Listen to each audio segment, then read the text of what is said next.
Not take the name, मतलब government के एक ऑफिशियल है, किसी और काम से गया था मैं उनको बता रहा हूँ इंडियन कंपनी हम ट्राई कर रहे हैं कुछ करने के। तो उन्होंने कहा कि इंडियन कंपनी होगी तो क्या फ़र्क पड़ता हमें, इंडियन ना हो तो चाइनीज़ हो। तो एक वो लॉस ऑफ रेवेन्यू गवर्नमेंट का, कोई टैक्स नहीं भरता कोई, प्लस जो सिक्योरिटी के थ्रेट्स हैं हमें ये नहीं पता कि कब क्या हैक हो जाए हमारा। तो उन्होंने कहा देखो फ़र्क नहीं पड़ता, हमें तो इससे मतलब है कि भाई आज हम क्या कर रहे हैं उससे मतलब है। मैं अगर मोटा मोटा बताऊँ आपको, लगभग 100, 150, 200 के आसपास ऐसे ट्रेडिंग ब्रांड बने उस टाइम पे जो इंडियन थे, क्योंकि इसमें एंट्री बैरियर कुछ था नहीं। आपने सप्लाई वहाँ से लेनी और यहाँ से डिस्ट्रीब्यूट करना है, तो आपके पास एक ही स्किल रिक्वायर्ड थी, एक थी सेल्स एंड डिस्ट्रीब्यूशन और दूसरा था मार्केटिंग। वो एक डिफरेंस था जिसकी वजह से हम अकेले निकल गए और बाकी को actually finally business shut down करना पड़ गया। वो फंडामेंटल डिफरेंस था। जैसे अगर आप देखें 80s में हमारी इकोनॉमी और चाइना की इकोनॉमी सेम थी, सिमिलर लेवल थी, तो जो डायरेक्शन उन्होंने ली और हमने ली वो बहुत अलग अलग थी। उनकी डायरेक्शन क्या थी? उनकी डायरेक्शन थी मैन्युफैक्चरिंग और स्किल बिल्डिंग पे, ठीक है। हमने जब ग्लोबलाइजेशन करा तो हमने स्किल पे फोकस नहीं किया। हमने एक मार्केट ओपन करी, ठीक है, उसमें हमने जो भी चीपेस्ट काम होता है दुनिया में वो हमने उठा लिया। मतलब जो स्टार्टिंग पॉइंट कस्टमर का है वो ब्रांड का प्रैक्टिकली एंड पॉइंट है, राइट। तो हमने कहा कि इसको फ्लिप करते हैं कि starting point of the customer is my starting point. वहाँ से देखते हैं कैसे हम जो 3 साल 4 साल जो भी फ़ोन यूज़ करना है उसको कैसे बहुत इंटरेस्टिंग बनाया जाए। आपने देखिए कि जो 1 लाख रुपए का फ़ोन होता है किसी भी ब्रांड का, उसी ब्रांड का आप 10,000 रुपये का फ़ोन देख लीजिए, बिल्कुल रद्दी लगता है वो 10,000 रुपये का। कोई भी बड़ी चीज़ कभी छोटी थी, कोई बड़ी कंपनी कभी तो छोटी थी। पहला स्टेप सबने लिया, पहला स्टेप तो सबने लिया जी।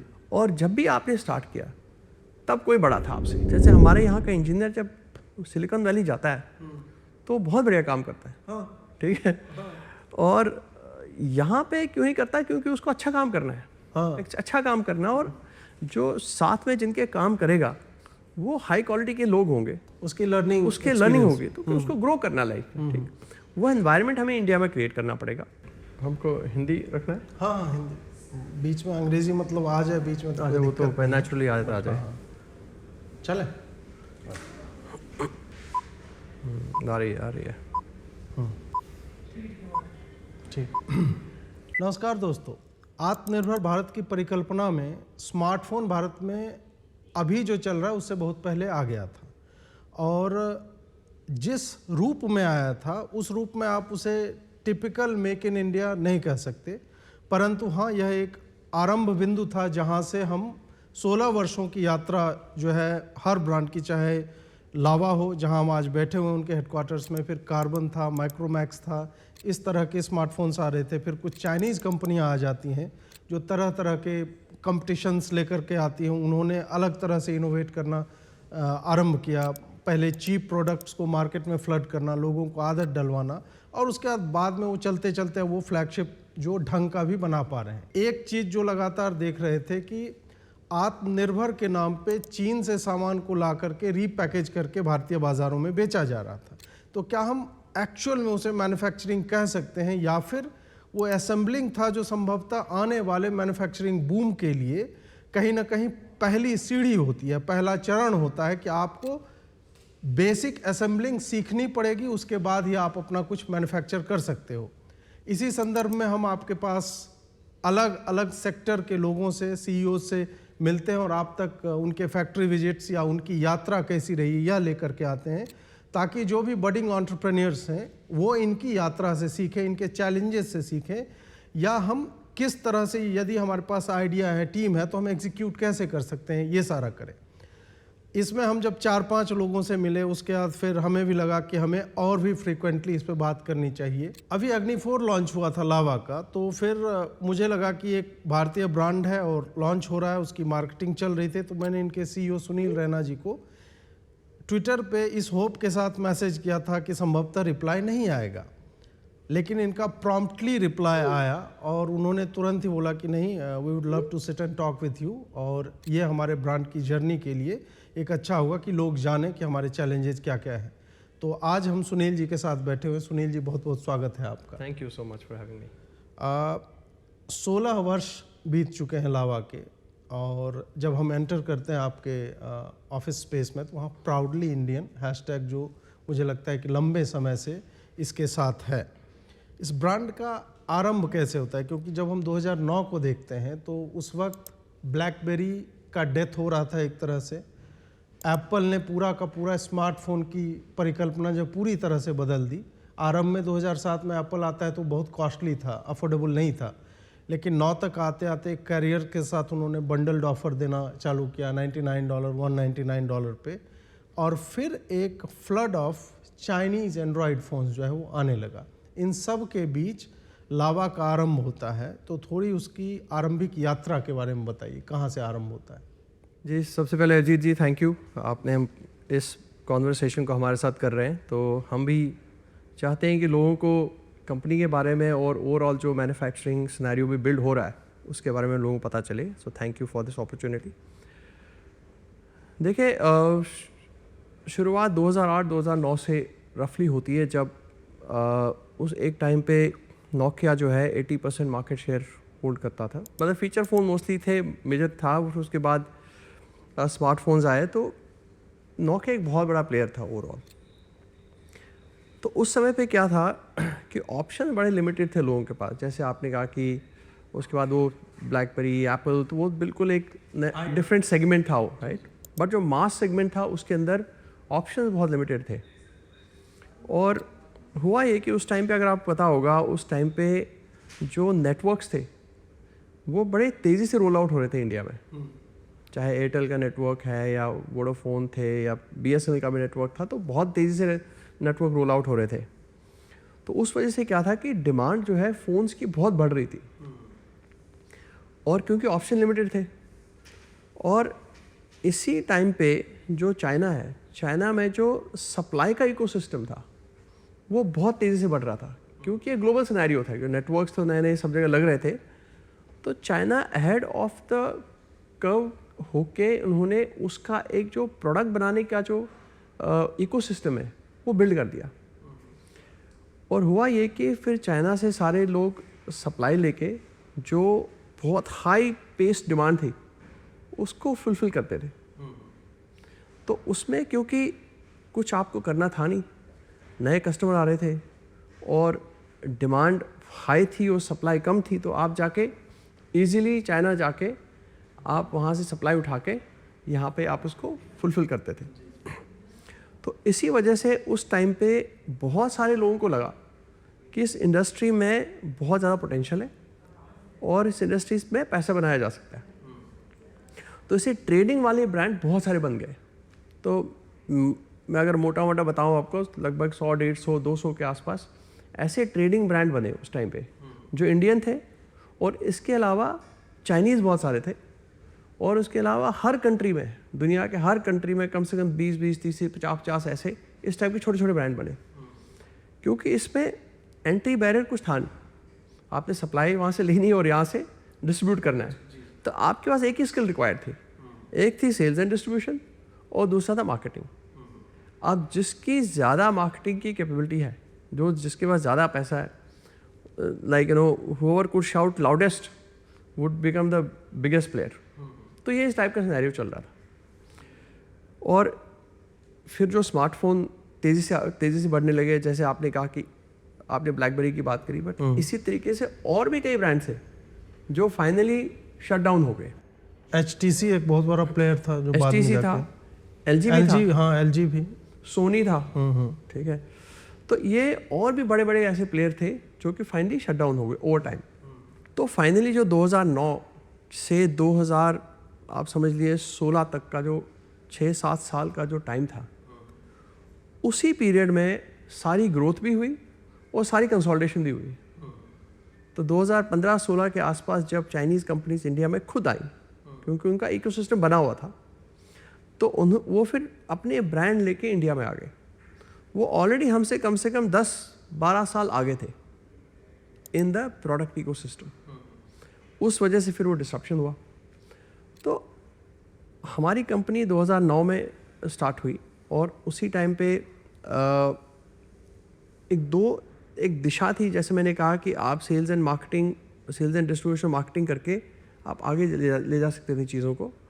हमने थोड़ी जर्नी अपनी थोड़ी डिफरेंटली करी, क्योंकि हमने डे वन से डिसाइड किया था कि हमें एक इंडियन ब्रांड ग्लोबल स्केल का बनाना है। तो उसकी रिक्वायरमेंट्स डिफरेंट होती है। वो एक ट्रेडिंग लेड ब्रांड आप नहीं बना सकते। अगर आपको ग्लोबल बनना है, लॉन्ग टर्म बनना है, मतलब जो भी लॉन्ग टर्म ब्रांड होते हैं वो 100 साल 150 साल तक चलते हैं, राइट। अगर इस टाइप का ब्रांड बनाना है तो दो चीज़ें चाहिए। एक तो जो राइट चीज़ें हैं वो आपको करनी है, और दूसरा पेशेंस। ये दो चीज़ें अगर आपके पास हैं तो आप लंबा खेल के आप अच्छा ब्रांड बना सकते हैं। जो जर्नी की बात आप कर रहे हैं, तो एक व्यक्ति का जो अपना जीवन होता है, उसके जो अपने संघर्ष होते हैं, मेरा मानना है कि व्यक्ति की परिस्थितियां उसके विजन को शेप करती हैं। वो आपकी शिक्षा हो सकती है, आपके मित्रों ने जो परिस्थिति बनाई, परिवार ने जो परिस्थिति बनाई, और आप कश्मीर से आते हैं और जिस आयु वर्ग से हैं, तो हम सब जानते हैं कि वहाँ पे किस तरह की नृशंसता और भयावहता हुई थी। और वहाँ से एक व्यक्ति का उठ करके, एक बच्चे का, और भारत के अभी इतने बड़े ब्रांड का CEO बनना, ये आपकी पर्सनल जर्नी कैसी रही? थोड़ा सा वो बताइए, ताकि हम ये समझ सकें कि आपका वर्क कल्चर क्या है, आप उसको कैसे ट्रांसलेट करते हो वर्क एथिक्स में, आपका विजन क्या है, ये हम जानना चाहेंगे। देखिए, आपने कहा कि प्राउडली इंडियन लिखा है बाहर, है ना। ये हमारे हर काम में ये रिफ्लेक्ट होता है, क्योंकि जो हमारी प्राइड है कंट्री को लेके, वही हमें ड्राइव करती है कि हम रोज़ वो लगातार कोशिश करते रहें जिससे कि हम अपनी कंट्री के नाम को इस इंडस्ट्री में ग्लोबल स्केल पे ले जाएं। और जब भी कोई ऐसी चीज़ होती है, चाहे हमारा इंडिया का कोई भी व्यक्ति बड़े पोजीशन पे CEO किसी बड़ी कंपनी का बनता है, या हमारे यहाँ से कोई ओलंपिक में जाके गोल्ड मेडल लाता है, तो वो देश को एक प्राइड देता है, राइट। और बाकी कुछ और देता नहीं है, हम सब लोगों को प्राइड मिलता है, राइट। और क्योंकि पूरे विश्व में आज की डेट में अगर आप देखेंगे, हमारे इंडिया का कोई ब्रांड ग्लोबल नहीं है, तो विच मीन्स अभी हमें उस प्राइड की अभी गैप है। तो प्राउडली इंडियन एक अपने एक व्यक्ति जीवन से और प्लस जो इस कंट्री की गैप है कि हम भी US की गलियों में घूमे और UK की गलियों में घूमे और वहाँ अपने इंडियन ब्रांड का हम बोर्ड देखें कि ये हमारे देश का ब्रांड है। वो जो प्राइड है, वो हमने उसको आधार मान के चला कि हमको ये प्राइड अचीव करना है इस देश के लिए। तो वो प्राइड मेरे पर्सनल जीवन में क्योंकि जैसे आपने कहा, हम कश्मीर में रहते थे और एक छोटी माइनॉरिटी कम्युनिटी 2% की पॉपुलेशन थी वहाँ पे, और उस टाइम का जो माहौल था वहाँ पे, मैं लेट 80s और 90s की बात कर रहा हूँ मैं, वो जो टेररिज्म जो एकदम अपने चरम सीमा पे था, और फिर 1990 में एक मास एक्सोडस हुआ, वहाँ से लोगों को निकलना पड़ा क्योंकि माहौल इतना ख़राब हो गया था हमारी कम्युनिटी के लिए स्पेशली, कि हमें और कोई चॉइस नहीं था। सो हमें वहाँ से निकलना पड़ा। सो 2 फरवरी 1990 को हमारी फैमिली वहाँ से निकली, और निकली ऐसे कि हमारे पास, हम एक बस में गए, नॉर्मल बस जो कश्मीर से जम्मू जाती है, और एक बस में जब आप जाते हैं तो आप क्या लेके जा सकते हैं? आप अपने थोड़े से कपड़े और छोटा मोटा सामान लेके जा सकते हैं। तो बाकी जो भी था वो हमने घर पे छोड़ा है। तो बस से हम निकले ये सोच के कि हम 1 महीना 2 महीना वहाँ जम्मू में रहेंगे और उसके बाद वापस आ जाएंगे। अब वो इनफैक्ट मेरे फादर ने, जब वो हम निकले तो उन्होंने कहा मैं आपको जम्मू छोड़ के 1 वीक की लीव लेके मैं फिर वापस आ जाऊँगा। तो हम पढ़ाई करते थे, छोटे थे, तो विंटर वेकेशन था, तो उन्होंने कहा ठीक है विंटर वेकेशन भी है, आप चले जाइए, फिर मैं आता हूँ। और वो 1 हफ्ते की लीव जो है कभी ख़त्म ही नहीं हुई, क्योंकि हम कभी वापस नहीं जा पाए फिर उसके बाद। तो उसके बाद जब हम सोचते थे वापस जाना, तो वहाँ से और लोग आते थे, मतलब ट्रकों में, बसों में, सब बहुत सारा माहौल बहुत बहुत ही डिफ़िकल्ट सिचुएशन में लोग रहते थे, मतलब लिटरली सड़कों पे रहते थे क्योंकि जगह नहीं थी रहने की। तो उस माहौल में हम आए, फिर वहाँ पे जम्मू में रहे। और जम्मू में भी जैसे हमारी फैमिली एक 8 बाय 8 के कमरे में रही, लगभग 8 साल हमने वहाँ पे हम we were family of 6 people. तो हमारी दादी थी, मेरे पेरेंट्स और हम 3 भाई। तो उस 8 बाय 8 के कमरे में ही हमारी खाना पीना पढ़ाई सोना सब कुछ उस 8 बाय 8 के कमरे में होता था। तो ये सिर्फ हमारी स्टोरी नहीं है, सारे जितने भी वहाँ से निकले थे उन सब की स्टोरी। इनफैक्ट कुछ लोग ने तो और भी डिफ़िकल्ट लाइफ जी, और टेंट्स में रहते थे। तो टेंट बने तो कपड़े के टेंट होते हैं, उनमें पूरा रहते थे। तो मतलब वो जो 10-12 साल थे काफ़ी डिफ़िकल्ट थे। तो वहाँ से निकल के एक अंदर एक ये था कि नहीं कि इसके ख़िलाफ़ कुछ करना है, मतलब जो हमारे साथ जो गलत हुआ, मतलब मैं क्या कर सकता हूँ। एक तो हम छोटे थे, एक स्टूडेंट थे। तो फिर मैंने सोचा कि एक कुछ एज एक्टिविस्ट जो भी है, मैं कुछ जितना भी कर सकता हूँ तो कर लेता हूँ। तो फिर एक एक्टिविस्ट के रूप में मैंने थोड़ा काम किया। तो थोड़ी एक ऑर्गेनाइजेशन थी वहाँ पे लोकल, उससे जुड़ा। तो जो भी हमारे इश्यूज़ होते थे उसको रेज़ करना, जितने जो भी हमसे बन पड़ा वो करते थे। तो एक और बड़ा रीज़न ये था कि हमारा निकलने का वहाँ से एक और बड़ा रीज़न ये था कि हम बहुत ही strong sentiment for India carry करते थे।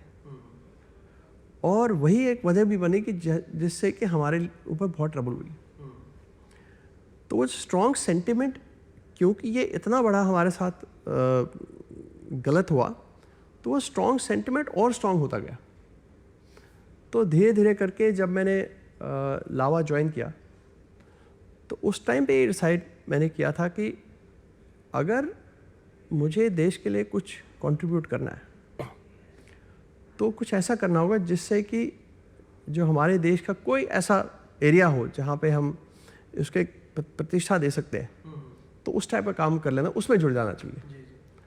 तो इसलिए, और लकीली जो फाउंडर्स हैं, जो हमारे फाउंडर्स थे, उनका विज़न भी कम्प्लीटली इसी डायरेक्शन में था कि हमें इंडिया से एक ग्लोबल इंडियन ब्रांड बनाना है, राइट। और आज 16 साल के बाद, उस टाइम पे एक अपॉर्चुनिटी थी। अब 16 साल के बाद हम एक ही कंपनी बचे हैं जो इंडियन है। तो अब ये हम अपने आप को ये मानते हैं कि हमारी रिस्पॉन्सिबिलिटी है, क्योंकि अब हम अकेले हैं। तो अब हम अपॉर्चुनिटी से रिस्पॉन्सिबिलिटी फेज़ में आ गए।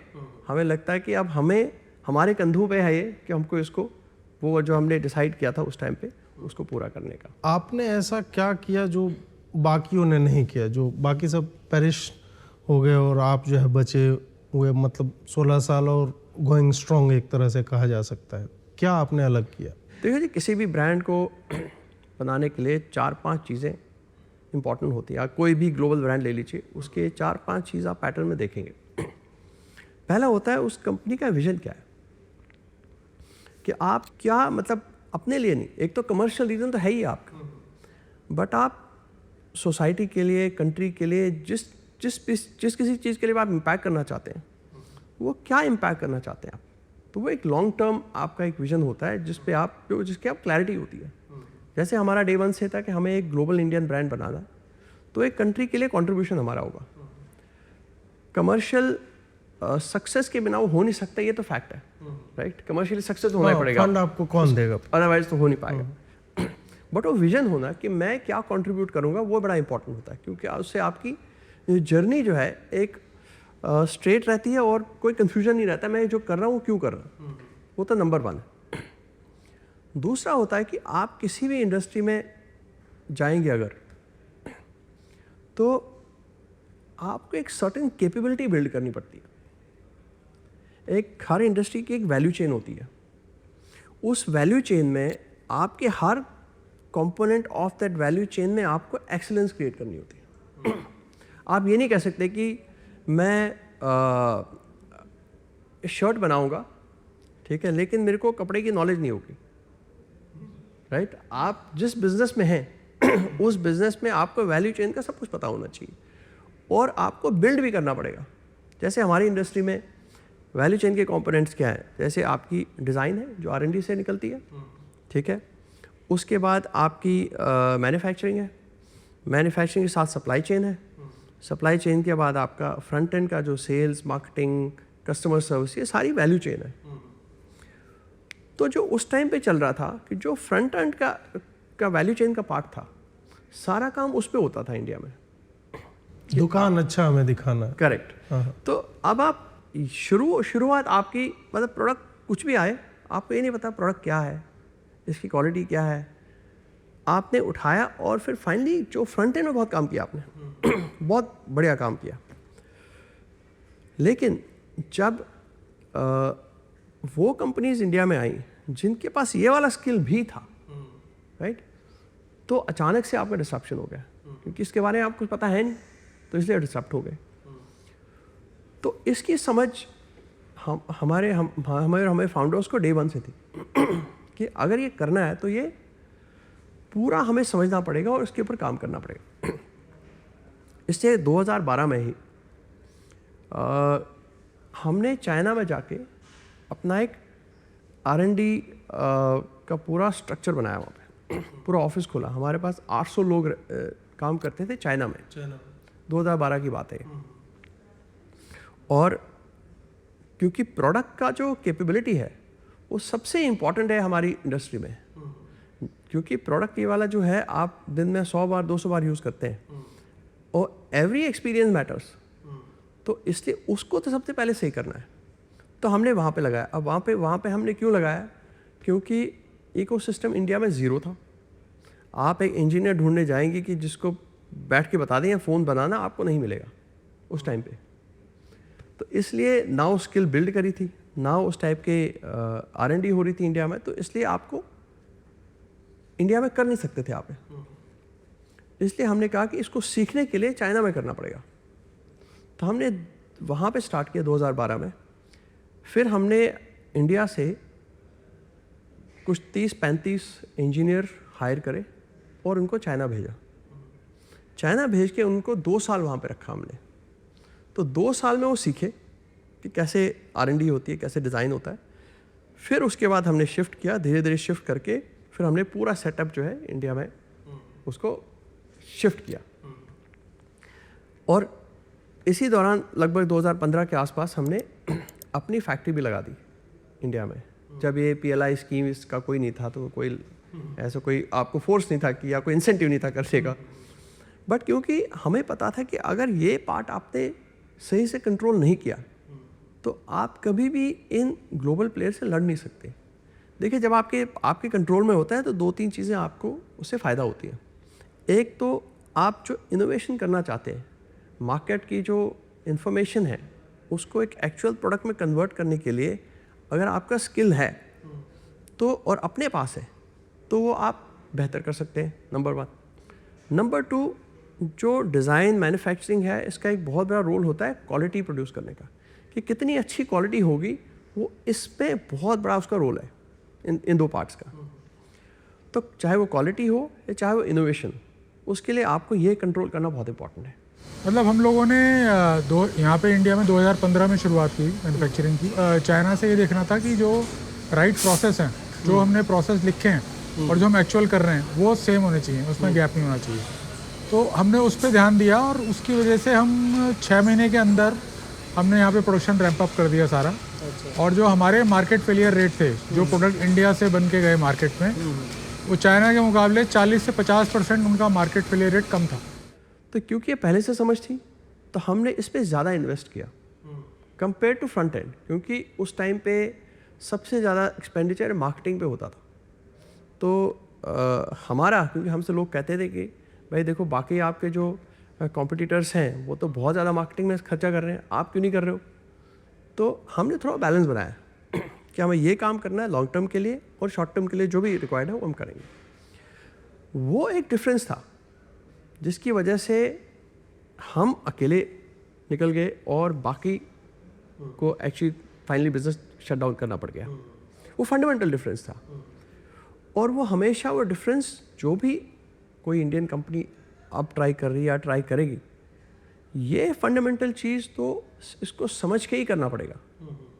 क्योंकि कई सारे लोग अटेम्प्ट करते हैं आने की इंडस्ट्री में, राइट, लेकिन ये वाला पार्ट करना नहीं चाहते क्योंकि ये डिफ़िकल्ट पार्ट है और इसको सालों लगते हैं बिल्ड करने के लिए। ये नहीं है कि आपने आज स्टार्ट किया तो कल इसका रिजल्ट आएगा, मतलब 10 साल लग जाएंगे आपको, मतलब कुछ भी मतलब डिफरेंस क्रिएट करने में। तो इसलिए क्या है कि आपका शॉर्टकट होता है कि फ्रंट एंड में कुछ कर लो आप तो फटाफट काम हो जाएगा, बट वो रूट जो सक्सेसफुल हो नहीं सकता। तो वो एक डिफरेंस है। जैसे आज भी हम काम कर रहे हैं और हमें लगता है और भी बहुत काम करने हैं हमने, ऐसा नहीं कि, क्योंकि एक कॉम्पिटिटिव इंडस्ट्री है, टेक्नोलॉजी चेंज होती रहती है, तो ये तो हमेशा at every time you have to be agile. तो वो एक फंडामेंटल डिफरेंस है जिस वजह से हम आज आए। चीन को लेकर के मतलब मैं दर्शकों के लिए थोड़ा समझना चाह रहा था, क्योंकि जो हम चीन का नाम सुनते हैं, अब जैसे ये दोनों लाइट है, ये बेस्ट इन क्लास है और ये चाइनीज़ कंपनी बना रही है। ड्रोन में आप देखो DJI, वो वर्ल्ड क्लास ड्रोन सब बना रहे हैं। उसी तरह फ़ोन में भी, चाहे ओप्पो हो, वीवो हो, वन प्लस हो, इन्होंने जहाँ से स्टार्ट किया था और जहाँ ये पहुँचे हैं उसकी भी एक पूरी जर्नी रही है। तो जैसे आपने बोला ना कि हमें सीखना था, उसके लिए हम चीन ही जा सकते थे क्योंकि वही इस स्केल पे जो है इस तरह काम कर रहा था। चाहे टैलेंट हो, चाहे आप मैन्युफैक्चरिंग के प्रोसेसेज हो, कितना इजीली जो है चीन में आप एक साथ इतने लोगों को इकट्ठा भी कर सकते हो क्योंकि वो कटिंग एज टेक पे काम कर रहे हैं। तो मतलब लोगों को ये सब सुन करके हो जाता है तुम प्राउडली इंडियन कह रहे हो अपने आप को और इसमें तुम तो चीन में जाके सीख के आए। तो भाई और कहाँ सीखेगा आदमी? वही एक इंडस्ट्री थी जो आईफोन के भी कंपोनेंट्स वही बना रही है, जो वर्ल्ड का बेस्ट ब्रांड है। मैं थोड़ा सा एक चाइनीज वर्क कल्चर के बारे में समझना चाहता हूँ कि वहाँ पे हमने जितनों से अभी तक बात की, एक हमारे मित्र ही हैं, स्कूल के सीनियर हैं, तो वो बैटरी, लिथियम की बैटरी टेक्नोलॉजी में है, फिर सोलर पैनल्स में है, उनका एक अलग बिजनेस है। वो भी बताते हैं कि चीन जिस स्केल पे कर रहा है, वहाँ पे जब आप जाओगे there is lot to learn. ये नहीं ठीक है भारत चीन युद्ध कर रहा है डोकलाम में, वो एक अलग इशू है, बट ये भी एक रियलिटी है कि मैन्युफैक्चरिंग प्रोसेसेस को उन्होंने बहुत अच्छे से क्रैक किया है।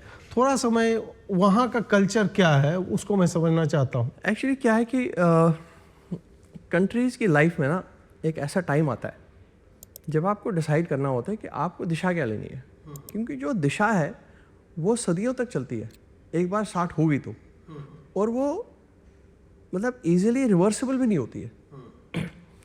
जैसे अगर आप देखें 80s में हमारी इकोनॉमी और चाइना की इकोनॉमी सेम थी, सिमिलर लेवल थी, ठीक है। जैसे आपने मुझसे पूछा कि आपने अलग क्या किया कि आप यहाँ आए और बाकी बंद हो गए, वैसे अगर वो वहाँ का पूछेंगे तो जो डायरेक्शन उन्होंने ली और हमने ली वो बहुत अलग अलग थी। उनकी डायरेक्शन क्या थी? उनकी डायरेक्शन थी मैन्युफैक्चरिंग और स्किल बिल्डिंग पे, ठीक है। हमने जब ग्लोबलाइजेशन करा तो हमने स्किल पे फोकस नहीं किया, हमने एक मार्केट ओपन करी, ठीक है। उसमें हमने जो भी चीपेस्ट काम होता है दुनिया में वो हमने उठा लिया, जिसमें स्किल की रिक्वायरमेंट नहीं थी। BPOs, कॉल सेंटर्स, कोडिंग, ठीक है, ये सब काम हमने उठा लिए, करेक्ट।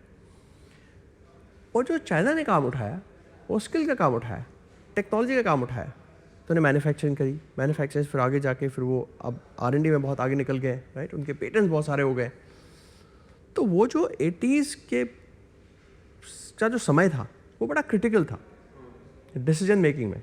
जब चीन लीप ले रहा था तो उस वक्त भारत ने क्या ऐसी पॉलिसी मिस्टेक्स की जिसके कारण हम इतना पीछे रह गए और चीन इतना आगे हो गया कि हमें वहाँ सीखना पड़ रहा है, या वहाँ के लोग यहाँ बनाते हैं तो उसके साथ इंटीग्रेशन होता है और फिर हम उसको अपने धरातल पर उतार पाते हैं। वो क्या पॉलिसी लेवल की मिस्टेक्स थी?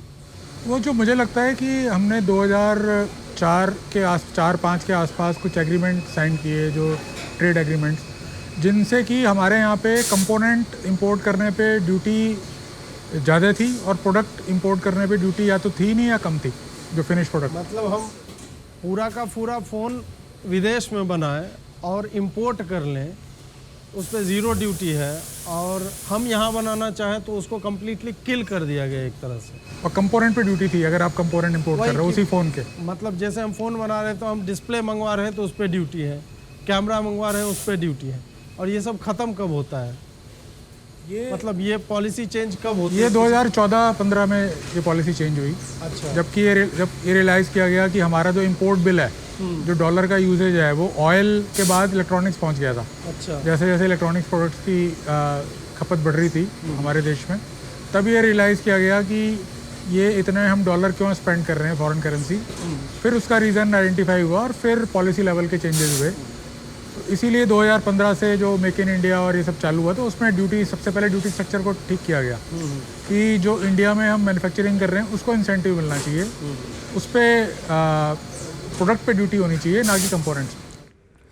और उस वजह से उस कंट्री का कल्चर डिफरेंट हो गया और हमारा कल्चर डिफरेंट हो गया। जैसे हमारे यहाँ पे तो हम बहुत प्राउडली जो है हम ये कहते हैं कि हम MNC में काम करते हैं। हाँ। ठीक है, तो वो हमारे लिए मैटर ऑफ प्राइड था। बट वहाँ पे क्या था कि हम अपने देश के स्किल या जो भी टेक्नोलॉजी जो प्रोग्रेस है उसको बढ़ाने में काम कर रहे हैं। और प्लस क्योंकि जिस तरह की वो कंट्री है, क्योंकि वो ऑब्वियसली हमारी तरह डेमोक्रेसी नहीं है, तो वहाँ पे एक स्ट्रिक्ट नॉर्म्स बनते हैं और इजी हो जाता है फॉलो करवाना। एग्जैक्टली। तो वहाँ पे आप जो डायरेक्शन देंगे वो आपको फॉलो करना पड़ता है, राइट। तो वर्क कल्चर में जैसा है, मतलब एक और फंडामेंटल चीज़ है कि जो हमेशा कहता हूँ कि हमारी एक बड़ी प्रॉब्लम ये भी रही है कि हमने इंग्लिश सीख ली, ठीक है, और इंग्लिश से क्या है कि आपको बड़ी डिस्ट्रैक्शन हो जाती है कि आपको लगता है कि आपको बहुत कुछ आता है क्योंकि आपको इंग्लिश आती है, राइट। हाँ।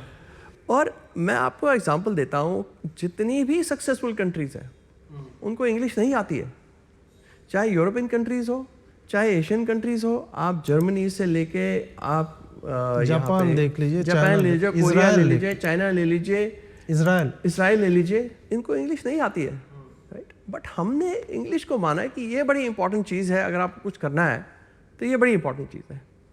तो ये हमारी कंट्री का कल्चर बन गया। आप इससे क्या है कि आप अमेरिका और ब्रिटेन से काफ़ी इन्फ्लुएंस रहते हो, क्योंकि वहाँ की लैंग्वेज आपको समझ आती है और वहाँ जो हो रहा है उस पर काफ़ी इन्फ्लुएंस रहते हो। अब डिफरेंस क्या है कि उनकी GDP is far higher than ours, कोई कंपैरिजन है नहीं, ठीक है।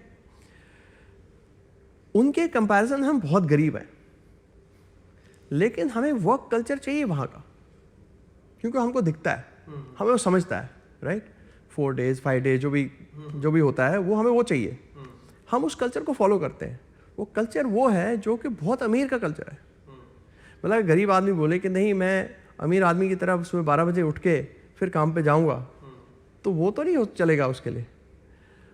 तो जो चाइना में कल्चर बनाया उन्होंने, काफ़ी हाईली स्ट्रॉन्ग वर्क एथिक्स, आपको जितने घंटे काम करना है आप उतना करते हैं, उससे ज़्यादा करते हैं, क्योंकि वर्क की बहुत बड़ी वहाँ पे वैल्यू है और वो उसको बहुत काफ़ी वैल्यू करते हैं। जैसे इनफैक्ट ओरिएंटल कंट्रीज़ में कल्चर बहुत इस तरीके के, जैसे आप कोरिया की बात कर लीजिए, वहाँ पे हायरार्की क्या है इन टर्म्स ऑफ इम्पोर्टेंस। सबसे पहले कंट्री है कि कंट्री के लिए कभी भी जाना पड़ जाए तो आप क्वेश्चन नहीं कर सकते, आप कंट्री के लिए जाना है। उसके बाद है आपकी कंपनी, उसके नीचे आपकी फैमिली, उसके नीचे है आप। ये वहाँ का कल्चर है, सेट है। तो विच मीन्स मुझे पता है अगर कंपनी ने बुलाई तो कंपनी को कुछ करना है, तो I have to dedicate myself completely to the company's cause, right. हमारे यहाँ पे थोड़ा कल्चर डिफरेंट है, हमारा काफ़ी ज़्यादा लिबरल कल्चर है, we have want all freedoms etcetera. वो एक कल्चर का फ़र्क है, वो इसमें प्लस माइनस अच्छा क्या है बुरा क्या है वो तो चलो सेकेंडरी चीज़ है। ऐसा नहीं कि इसमें भी नहीं करा जा, इसमें भी करा जा सकता है। तो जो उन्होंने चाइना ने डायरेक्शन पकड़ी, एक तो मैन्युफैक्चरिंग से स्टार्ट किया जो बिल्कुल लो वैल्यू का काम था, उसके बाद ने हाई वैल्यू ऑफ टेक्नोलॉजी पे काम किया। तो उन्होंने ये समझा कि सारा जो टेक्नोलॉजी का कंट्रोल है पेटेंट्स में है। जितने आपके पास पेटेंट्स होंगे उतना आपका कंट्रोल होगा टेक्नोलॉजी पे। और फ्यूचर की लड़ाई ज़मीन की लड़ाई नहीं है, फ्यूचर की लड़ाई जो है टेक्नोलॉजी की लड़ाई है। टेक्नोलॉजी लड़ाई क्यों है? क्योंकि आप एक पूरे विश्व पे कंट्रोल कर सकते हैं अगर आप पे टेक्नोलॉजी पे कंट्रोल है तो। जैसे आज जितने भी प्लेटफॉर्म चलते हैं तो आपका बिहेवियर क्या होगा वो वहाँ से डिसाइड होता है, ठीक है। इसी तरह से टेक्नोलॉजी मतलब basically you can rule the world without actually being there physically present. तो उनको ये बात समझ आ गई, तो उन्होंने क्या किया, उन्होंने पेटेंट बढ़ाने में काम किया। जैसे आज से 10-12 साल पहले चाइना जो पेटेंट फाइल करता था, रफली उनको लगभग 1 लाख के आसपास पेटेंट मिलते थे, और अमेरिका को मिलते थे 6 लाख पेटेंट साल भर में, और हमें मिलते थे 30,000। अब 10-12 साल के बाद सिचुएशन ये है कि अब चाइना को मिलते 10 लाख, अमेरिका को मिलते हुए 5-6 लाख मिलते हैं, और हमें मिलता है 1 लाख। तो उन्होंने जो लीप लिया टेक्नोलॉजी में, और वो अमेरिका से भी आगे निकल गए, वो भी एक सोची समझी स्ट्रैटेजी का पार्ट था। अब जैसे कल्चर कैसे बिल्ड होता है, जैसे आज आपने ये डिसाइड करना है कि मुझे 25 साल बाद इस कंट्री में कोई भी चेंज लाना है, राइट?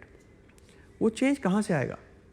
चेंज तो आपके सबसे पहले एजुकेशन सिस्टम में आएगा कि आज जो मैं पढ़ाई करवाऊँगा, 20 साल तक पढ़ाऊँगा, तो 25वें साल में उसका आउटपुट आएगा। तो हमारे यहाँ पे थोड़ा एक इशू रहा है कि जब आप तब हम कहते हैं कि भाई सबको पढ़ाओ, तो पढ़ाई पे बहुत ज़्यादा फोकस था, बट वो पढ़ाई की 20 साल की पढ़ाई के बाद, 25 साल की पढ़ाई के बाद होगा क्या, इसका कोई प्लान नहीं था।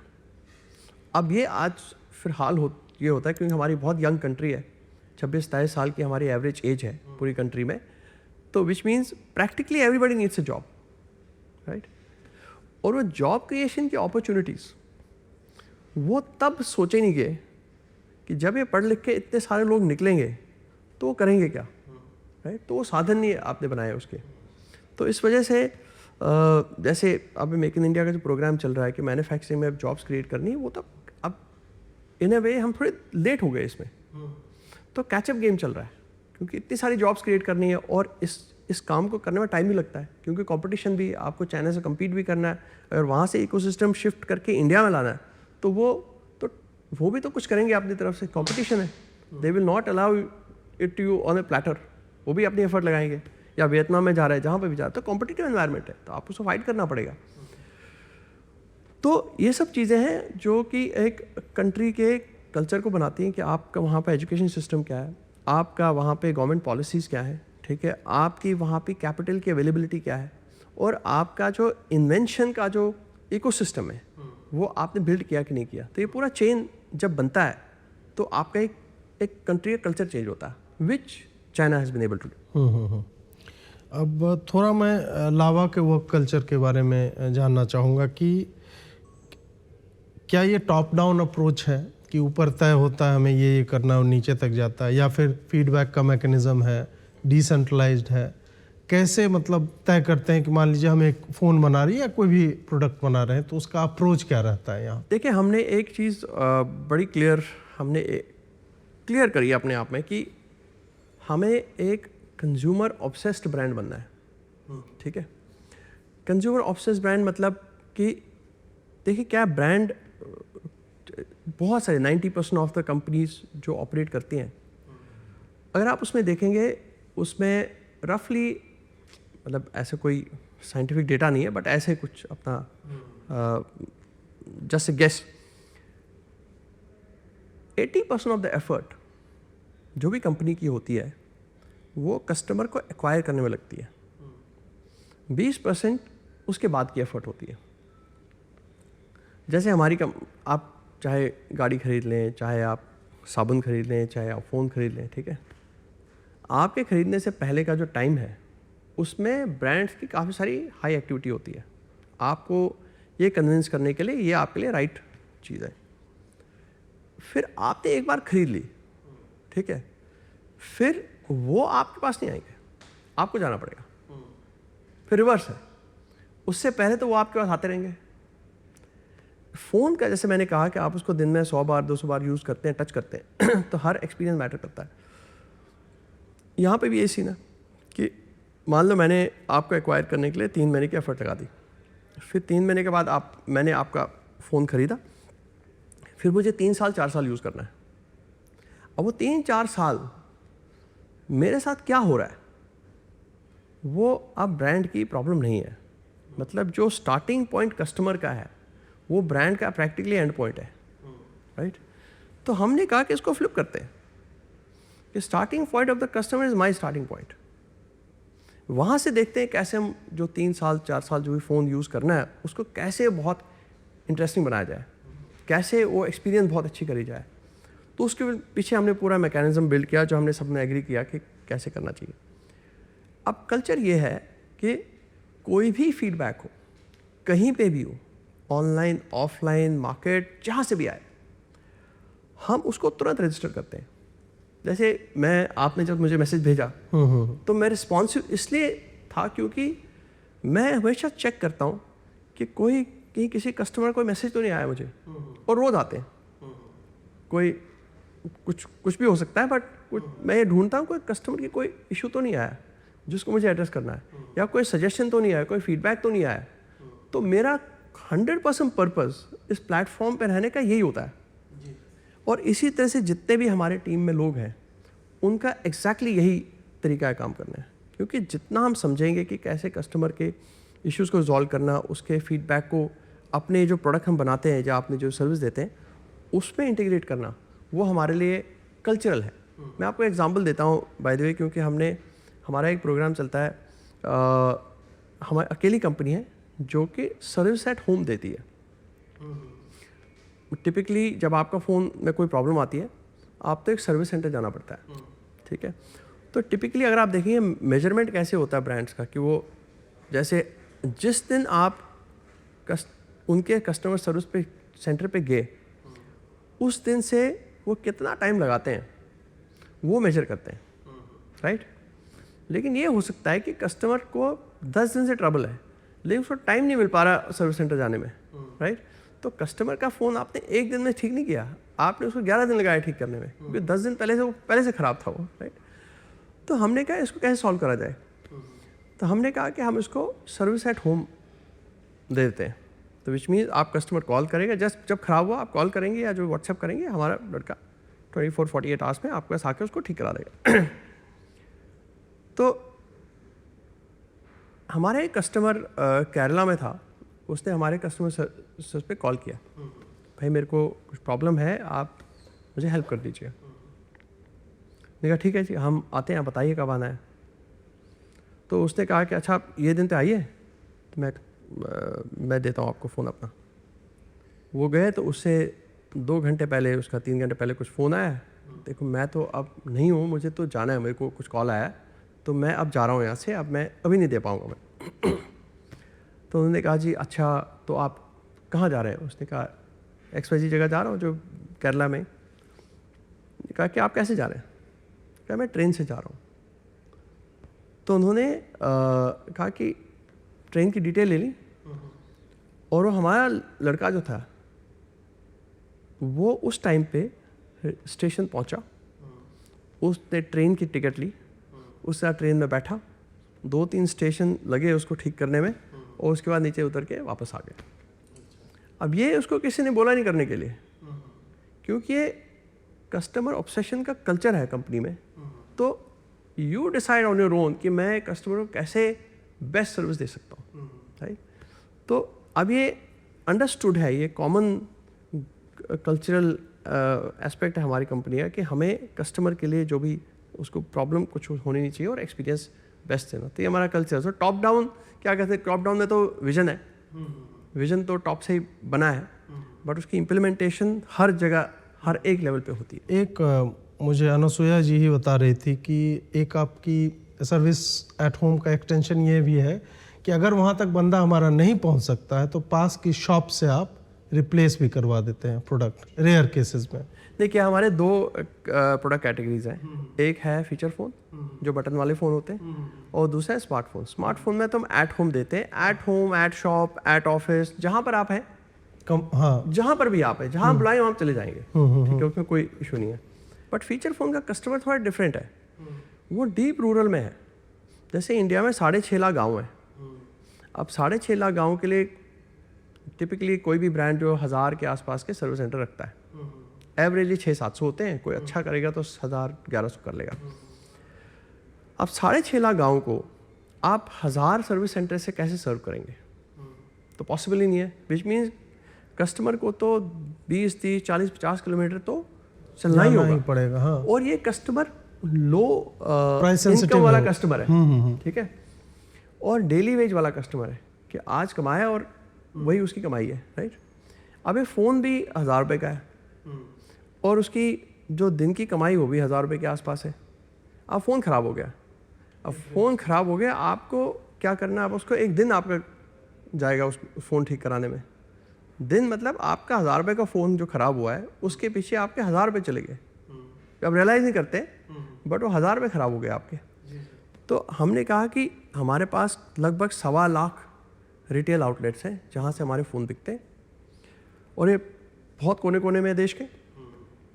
अगर आपका फ़ोन ख़राब होता है तो आपको कुछ नहीं करना, आपको उस रिटेलर के पास जाना है। हमारे पास ऐप है, वो ऐप से मुश्किल से 30 सेकंड से 1 मिनट लगता है, वो चेक करता है और आपको एक नया फ्रेश यूनिट अपने स्टॉक से आपको दे देता है और पुराना आपका ले लेता है। वारंटी पीरियड में कोई चार्ज नहीं इसका।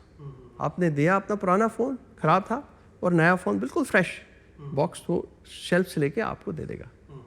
तो हमने उसकी एफर्ट सेव करी, हमने उसकी जो 1000 रुपये की लॉस थी वो हमने सेव कर लिया और प्लस उस देखो क्या है कि 1 लाख रुपए वाले कस्टमर के लिए तो लोग सर्विस देना चाहते हैं, ठीक है।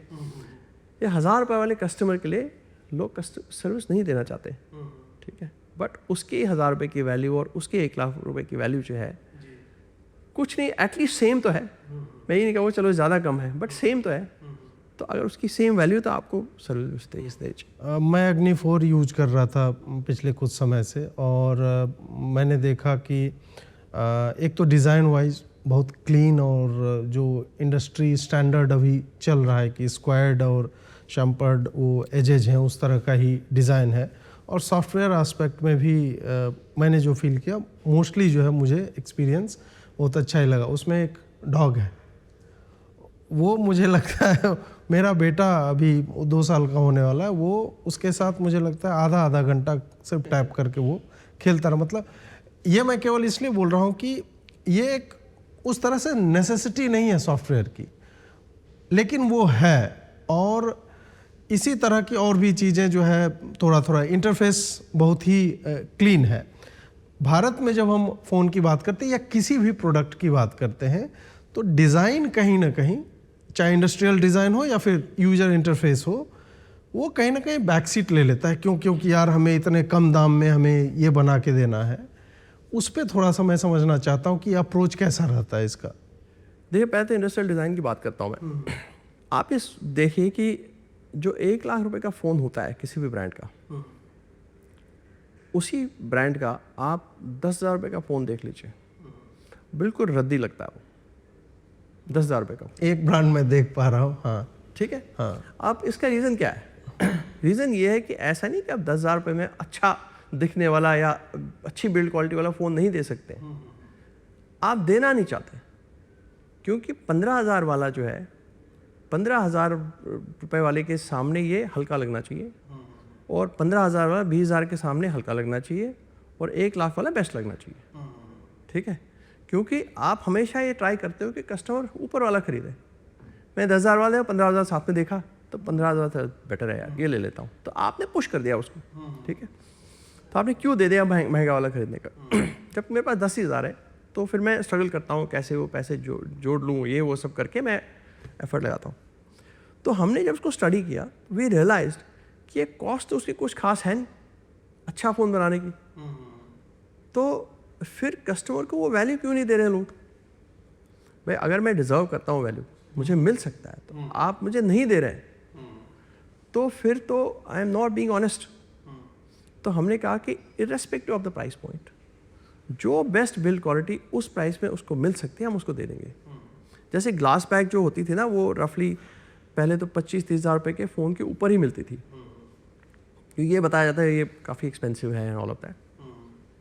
तो जब हमने बॉम कॉस्ट में देखा तो इतनी ज़्यादा कॉस्ट है नहीं उसकी, तो हमने 8,000 रुपये वाले फ़ोन में भी ग्लास बैग दिया जिससे उसका डिज़ाइन बिल्कुल नेक्स्ट लेवल का चला गया, राइट।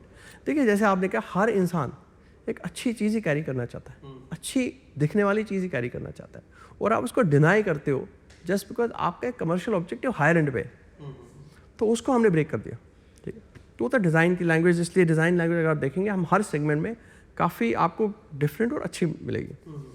दूसरा है सॉफ्टवेयर।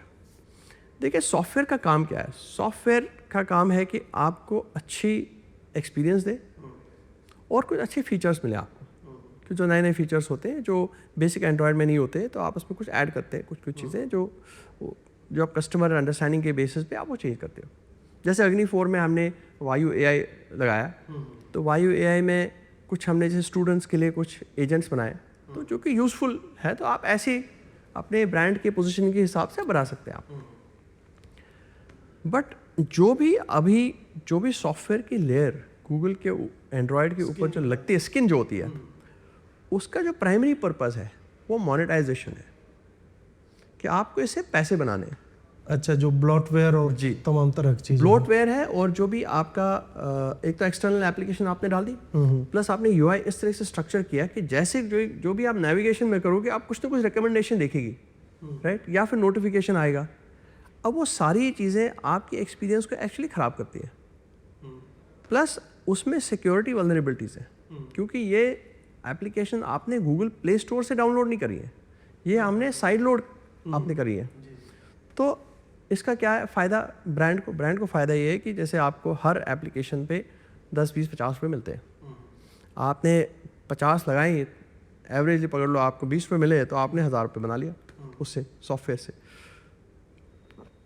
बट एक कस्टमर की जो एक्सपीरियंस है उसको ख़राब करता है। प्लस जो आपने हार्डवेयर दिया आपने उसको, वो हार्डवेयर में एक मेमोरी होती है, तो मेमोरी आपने पहले तो उसकी काफ़ी सारी कंज्यूम कर ली, इसमें जो कंज्यूमर ने आपसे मांगी नहीं है, तो आपने ब्लॉक कर दी। कुछ तो बहुत सारे तो एप्लीकेशन अनइंस्टॉलेबल भी होते हैं, आप उसको इंस्टॉल ही नहीं कर सकते, क्योंकि वो पीछे से डील होती है कि भाई अगर आप मेरी एप्लीकेशन को अनइंस्टॉलेबल रखते हैं तो आपको पैसे मिलेंगे डबल।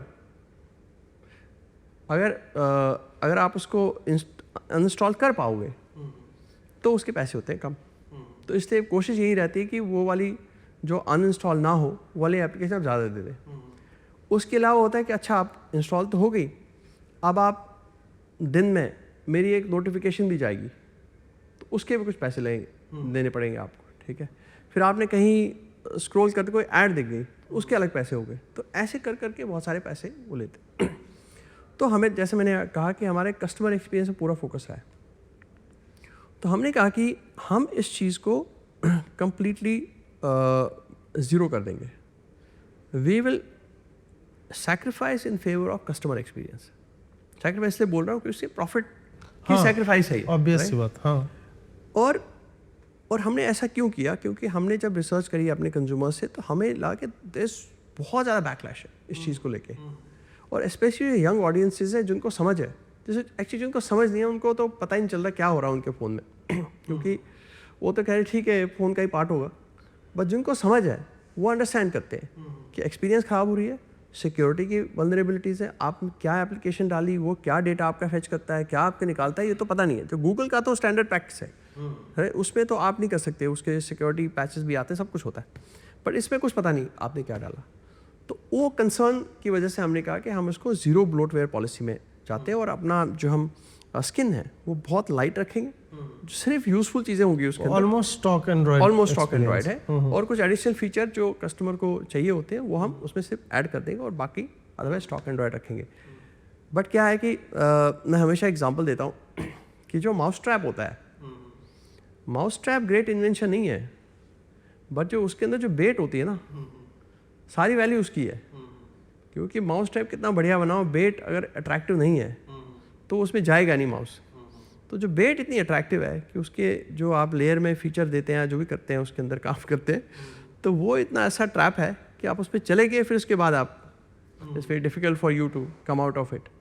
तो वो एक सिनेरियो बना। जैसे जो एक्सपीरियंस की बात है कि मिड रेंज में भी लोगों को टॉप नॉच एक्सपीरियंस, जो ही व्यक्ति जितना ही पैसा खर्च कर रहा है उसको एक्सपीरियंस जो है संभवतः उससे हायर वो मांगता है, और मार्केटिंग में पोजीशनिंग भी उसी तरह से होती है। जैसे हम सब जानते हैं कि 200 मेगापिक्सल का जो होता नहीं है, उसका सेंसर और मेगापिक्सल के बीच का जो रेशियो होता है वो तय करता है कि आपके फ़ोटो क्वालिटी क्या होगी। एप्पल कभी नहीं बताता, वो 12 मेगापिक्सल के कैमरा पे जो वो चल रहा है। अब क्या है कि जैसे मेड इन इंडिया या proudly Indian itself cannot be the selling point. Correct. जो भारत में इस तरह के कस्टमर होते हैं उसके लिए मतलब आपको अच्छा सॉफ्टवेयर चाहिए, अच्छा हार्डवेयर चाहिए और एक्सपीरियंस है। तो लावा आप कहाँ पे देखते हैं, इस कंपटीशन में लावा कहाँ पे है? देखिए बिल्कुल सही बात है आपकी। एक तो सेंटिमेंटल चीज़ें हैं जिसको हम बहुत ज़्यादा प्ले नहीं करते। ये तो हमारा एक विजन है कि हमको एक प्राउडली इंडियन ब्रांड बनाना है, वो इंटरनल है और एक्सटर्नली लोग उसको एक्सेप्ट भी करते हैं।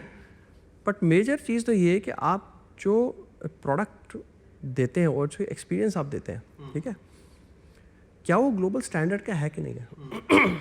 तो आज की डेट में मैं बहुत कॉन्फिडेंट, क्योंकि हमने अपना एक सेगमेंट अभी काफ़ी रेस्ट्रिक्ट करा है। हमने कहा कि हम 30,000 से नीचे वाले प्राइस सेगमेंट में ही ऑपरेट करेंगे, हमको 1 लाख वाला फ़ोन अभी नहीं बेचना है। उसका रीज़न ये है कि जो हम कैपेबिलिटी बिल्ड करते हैं वो कर रहे हैं, अगर हम एक सेगमेंट ऑफ कस्टमर्स को सेटिस्फाइड फुली कर पाएँ then you can take the next leap, right. क्योंकि जर्नी लंबी है तो आपको काम अच्छा करना है, उस पर टाइम भी लगता है और रिसोर्सेज भी लगते हैं। इनफैक्ट हम छोटे ब्रांड है कंपेयर टू जो हमारे कॉम्पिटिटर हैं, तो ऑब्वियसली उनके पास डीपर पॉकेट्स हैं तो वो सब जगह कर सकते हैं।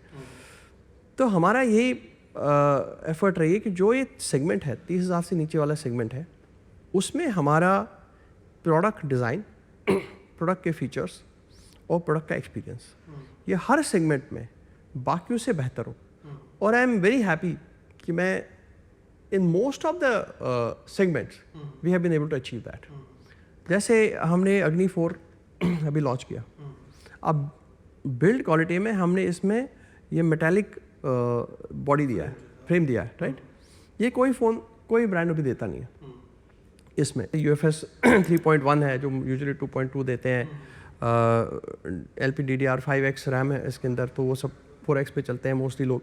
तो जो आपकी जो एक्सपीरियंस के लिए जो परफॉर्मेंस के लिए जो इंपॉर्टेंट चीज़ है वो हमने बिल्ड करी है इसके अंदर। इससे पहले हमारा जैसे अग्नि 3 था, अग्नि 3 में हमने एक बैक साइड पे एक एक्स्ट्रा डिस्प्ले दिया, राइट। तो apart from the main display पीछे एक डिस्प्ले भी है सेल्फी जिस पे आप सेल्फी खींच सकते हैं और भी कोई काम कर सकते हैं। उससे पहले हमने अग्नि 2 किया था। अग्नि 2 पहला सेगमेंट का फ़ोन था जिसमें कर्व डिस्प्ले था, राइट, वो 20,000 रुपये की रेंज में। तो ऐसे हमने हर सेगमेंट में एक हमेशा यूनिक डिफ्रेंशिएशन करी है जो मोस्टली उस सेगमेंट में और कोई नहीं देता है। तो एक तो ये हो गया कि आपको एक्स्ट्रा वैल्यू क्या मिल रही है फीचर में, दूसरा हो कि आपको एक्सपीरियंस कैसे मिल रही है प्रोडक्ट से जब आप यूज़ करते हैं, तीसरा है कि जब कोई प्रॉब्लम आती है तो आपको कैसे एड्रेस करा जाता है। जैसे मैंने कहा कि सर्विस एट होम है, राइट। तो पूरा जो कस्टमर की जो फ्रॉम स्टार्ट टू एंड की जर्नी है, तो वो उसको हमने हर एक पॉइंट को देखा है और हर एक पॉइंट पे एक्सपीरियंस बेटर करने की कोशिश करी है। Like I said, long journey है और रिसोर्स भी बहुत लगते हैं। जैसे फॉर एग्जांपल कंपैरेटिवली अगर आप देखेंगे हमारी मार्केटिंग बहुत कम है, हाँ, क्योंकि जितनी बाकियों की मार्केटिंग है और जितने उनके बजट्स हैं वो उतने हमारे हैं नहीं अभी, राइट। तो जैसे जैसे हमारी मार्केटिंग एक्टिविटी बढ़ेगी, लोगों को और ज़्यादा लोगों को पता चलेगा, जैसे आपके थ्रू ही आज पता चल जाएगा लोगों को कि हम कैसे एक बढ़िया काम करते हैं, और जैसे समझ आएगी लोगों को तो आई एम श्योर और बेटर होगा हमारा। थोड़ा सा यह भी बताइए पूरे साल में इन जनरल कितने प्रोडक्ट आप लॉन्च करते हो? जैसे मैं देख रहा था ऊपर तो आपका गेमिंग का भी है, यंग लोगों को आकर्षित करने के लिए उनका एक अलग आपने सेगमेंट बना रखा है। किस किस तरह के फ़ोन जो वो आ रहे हैं? एक तो सेगमेंट हमारा है जो कि बहुत ही लो एंड वाला है, जैसे फर्स्ट टाइम स्मार्टफोन यूज़र, चाहे वो अभी तक फीचर फ़ोन यूज़ कर रहा था या फ़ोन ही नहीं यूज़ कर रहा था, मतलब नया है, यंग लड़का लड़की है, उनको पहली बार फ़ोन लेना, तो वो एक सेगमेंट हमारी है जो कि 7-8 हज़ार रुपये से नीचे 6 से 7-8 हज़ार रुपये के आसपास की वो कैटेगरी में आते हैं। फिर उसके बाद हमने प्रेडोमिनेंटली स्टूडेंट्स के लिए काम किया। Students is our core audience, जो स्कूल कॉलेज में पढ़ते हैं उनके लिए हमने मोस्टली बनाया। और अब उसके अलग अगर आप देखेंगे आप उनके वो क्या क्या करते हैं, एक तो एंटरटेनमेंट है जो सबसे बड़ी यूसेज है, और दूसरा गेमिंग है, ठीक है। तो ये दो चीज़ें मोस्टली यूज़ होती है इस ऑडियंस में, राइट। और तीसरा एजुकेशन है, राइट। तो अगर आप देखें जो हमारी सीरीज़ है, जैसे आपने कहा कि भाई कुछ लोग इस यंग ऑडियंस में जो कि मान लो 15-16 साल से लेके 22-23 साल तक की ऑडियंस है, उसमें क्या क्या इंपॉर्टेंट चीज़ें लोग यूज़ करते हैं। तो आपने एक डेडिकेटेड गेमिंग फ़ोन बनाया, क्योंकि उसका हार्डवेयर फाइनली क्या है कि एक फ़ोन तो एक ट्रेड ऑफ है, ठीक है, कि आपने कुछ चीज़ें कम करनी है, कुछ चीज़ें ज़्यादा देनी है। अब जैसे फॉर एग्जांपल अगर मैं कस्टमर हूँ, मुझे कैमरा इतना इंपॉर्टेंट नहीं है, नहीं परफॉर्मेंस मेरे लिए ज़्यादा इंपॉर्टेंट, तो मैं इसमें चिपसेट बहुत स्ट्रॉन्ग लगाऊंगा, मे बी कैमरा इतना स्ट्रॉन्ग नहीं लगाऊंगा, राइट। ये एक ऑडियंस है। और फिर उल्टी भी ऑडियंस है कि भाई मुझे कैमरा ज़्यादा ज़रूरी है, परफॉर्मेंस चलो मैं एवरेज चल जाएगी मुझे। इसी तरह एक बहुत बड़ा सेगमेंट है गेमिंग का। तो गेमिंग वालों को फॉर एग्जांपल उसमें क्या क्या चीज़ें होती हैं, आपको प्रोसेसर बढ़िया होना चाहिए, आपको रैम रोम बढ़िया होनी चाहिए, साइज़ में भी और परफॉर्मेंस में भी, जैसे UFS 3.2 जो भी हम देते हैं, LPDDR5X तो वो कॉम्बिनेशन आप देते हैं। फिर जैसे गेम खेलते खेलते फ़ोन गर्म होता है, तो कूलिंग के लिए आपको देना पड़ता है। तो फिर आप जो पूरा जो डिज़ाइन है उसके अराउंड करते हैं उसको, तो बाकी सारी चीज़ें इतनी ग्रेट नहीं होंगी, एवरेज होंगी, लेकिन गेमिंग आपका जब आप गेमिंग करेंगे तो बहुत एक्सीलेंट एक्सपीरियंस मिलेगा। सिमिलरली फॉर योर जैसे एंटरटेनमेंट पर्पज, जैसे आप डिस्प्ले बहुत बढ़िया होगा आपका, अगर आपने रील देखनी है, अगर वीडियोस देखनी, तो हम डिस्प्ले ट्राई करते हैं कि एमोलेड वाला डिस्प्ले हो, एमोलेड में बहुत अच्छा वाला डिस्प्ले हो, तो उस टाइप की कोशिश करते हैं उसमें मिल जाए। तो ये हमारा सेगमेंटेशन रहता है। जैसे हम मार्केट को देखें तो वीवो है, ओप्पो है, वन प्लस है, इन्होंने भारतीय फ़ोन मार्केट को डोमिनेट किया हुआ है। और पहले तो ये बाहर से भेजते थे, अब ये यहीं आकर के बहुत सारी कंपनियां, शाओमी है, ये सब यहाँ पे मैन्युफैक्चर भी कर रही है। फिर इनके जैसे डीप पॉकेट्स आपने बताया, फिर इनका अपना अनुभव भी है उस तरह का। हासलब्लैड के साथ इनका टाई अप है। और अभी मैं इस साल के जितने फ़ोन आए हैं उन लोगों के, वो मैं देख रहा हूँ, तो वीवो ने कैमरा परफॉर्मेंस में इनफैक्ट सैमसंग जैसे जायंट को जो है वो बीट किया है। अब इसमें क्या है कि इस सब के बीच ऑपरेट करना मुझे लगता है कि आपके लिए मतलब बहुत अधिक चैलेंजिंग होता होगा। लोगों को कन्विंस करना या मतलब अपने आप को भी मोटिवेटेड रखना, मुझे लगता है कि एक बहुत बड़ा चैलेंज है। नहीं, बात तो आप बिल्कुल सही है, लेकिन मैं इस चीज़ को हमेशा मानता हूँ कि कोई भी बड़ी चीज़ कभी छोटी थी, कोई बड़ी कंपनी कभी तो छोटी थी। पहला स्टेप सबने लिया, पहला स्टेप तो सबने लिया जी। और जब भी आपने स्टार्ट किया तब कोई बड़ा था आपसे, ठीक है। लेकिन अब अगर आपको क्लैरिटी है कि आपको करना क्या है, और आप में एक वो जैसे मैंने कहा पर्पस ड्रिवन पर आपका काम है, ये नहीं कि मैं सिर्फ कमर्शियल पर्पस से इसको कर रहा हूँ। जैसे हमारी कंपनी में लोग, जैसे मैं अब हमारी जैसे जो मुझे मेरे साथ काम करती है टीम, उसमें से अगर 12-13 लोग हैं तो उसमें से 10-11 लोग हमारी कंपनी में 10 साल से ऊपर काम कर रहे हैं। लॉयल्टी एक तरह से है, क्योंकि वो पर्पस से लॉयल्टी है कि जो हम बिल्ड करना चाहते हैं उसके लिए डेडिकेटेड है, राइट। और वो डेडिकेशन ही है जो किसी भी चीज़ को आगे ले जा सकती है। जैसे कमर्शियली अगर मैं अगर सिर्फ जॉब करनी है तो जॉब बाहर करेंगे तो शायद यहाँ से बेटर जॉब मिलेगी, बेटर पैसे मिलेंगे। इस इंडस्ट्री में तो एट्रिशन भी ठीक ठाक एट्रिशन है। और बट क्योंकि हम सब ने डिसाइड किया कि अरे हमारा पर्पस ड्रिवन हमारा काम है, तो उसमें हम डेडिकेट होंगे। फाइनली क्या है, फाइनली लड़ाई लोगों वर्सेस लोगों की नहीं है, लड़ाई लोग वर्सेस लोग की है, ठीक है। कि हमारे लोग कैसे सोचते हैं और उनके लोग कैसे सोचते हैं। एंड ऑफ द डे तो ह्यूमन बीइंग है। टेक्नोलॉजी क्रिएट करनी है तो ह्यूमन बीइंग ही क्रिएट करेगा, कोई अच्छी मार्केटिंग करना ह्यूमन बीइंग ही करेगा। अब हमारे human being versus their human being, इसी की लड़ाई है, राइट। बाकी साइज का एक रोल है, बट वो साइज का role can be overcome. Like I said कि जो भी छोटा था वो बड़ा हो गया और बड़े को टक्कर दिया। जैसे आज आप कह रहे हैं वीवो ने उससे बेहतर काम किया। वीवो तो छोटा था जब वीवो आया, और सैमसंग बहुत बड़ा था और वीवो बहुत छोटा था, करेक्ट। तो कैसे हो गया? तो ये लगातार एक काम करने, और हम बहुत ही पैशनेट हैं इस ब्रांड को लेकर, और जो हमारा पर्पस है कि इंडियन ग्लोबल ब्रांड बनाना, तो आई एम श्योर। अब मैन्युफैक्चरिंग एस्पेक्ट पे आते हैं, एक फ़ोन बनाना कितना कठिन है, इसमें बहुत सारे कंपोनेंट। सबसे पहला चैलेंज तो चिप का है। फिर आज जो एआई का इतना बवाल चला हुआ है, तो सारी रैम जो है वो जीपी और ये सारा कुछ जो वही खरीद रहे हैं। कुछ कंपनियां हैं जिन्होंने कंज्यूमर को बेचना बंद कर दिया। क्रूसियल नाम की एक कंपनी थी, बहुत टाइटली एक तरह से कंट्रोल्ड है। हम स्वयं बनाते भी नहीं हैं रैम या उस तरह का चिप। अभी हमने चिप्स पे काम करना आरंभ भी किया भारत में। फिर कैमरा हो गया, उसका सेंसर हो गया, मतलब बड़ी बड़ी कंपनियां, एप्पल जो है अपना सेंसर और कैमरा नहीं बनाती, चिप उन्होंने जो है वो अपना डिज़ाइन करना आरंभ कर दिया। ऐसे में मतलब हैप्टिक्स हो गया, बैटरी हो गया, बैटरी में भी टेक्नोलॉजी जो है वो बदलती जा रही है। ये पूरा थोड़ा प्रोसेस वॉक थ्रू हमें करवाइए। देखिए, एक तो आपका जब फ़ोन बनाना स्टार्ट करते हैं, ठीक है, अब इसमें क्या है कि ये एक कंप्यूटर आपके हाथ में है, ठीक है, और ये कंप्यूटर इतना बड़ा होता है, अब उस कंप्यूटर को इतने बनाना है, ठीक है, वो अपने आप में बड़ा चैलेंज है। आईफोन एयर, हाँ, उनका तो पूरा उतने में ही पूरा का पूरा फ़ोन है, जो उनका कैमरा का बल्ज है उतने में ही है। करेक्ट। अब वो एक स्किल है जी, ठीक है, वो उसमें चाहे industrial design, mechanical design, hardware design, ये सब, क्योंकि जो स्किल्ड लोग हैं वो उसको बना पाते हैं, ठीक है। जैसे ये वाला फ़ोन पतला भी हो सकता है, मोटा भी हो सकता है, ठीक है, वो स्किल की बात है। और प्लस कंपोनेंट चॉइसेस की भी कहीं कहीं पे आपको रिक्वायरमेंट रहती है।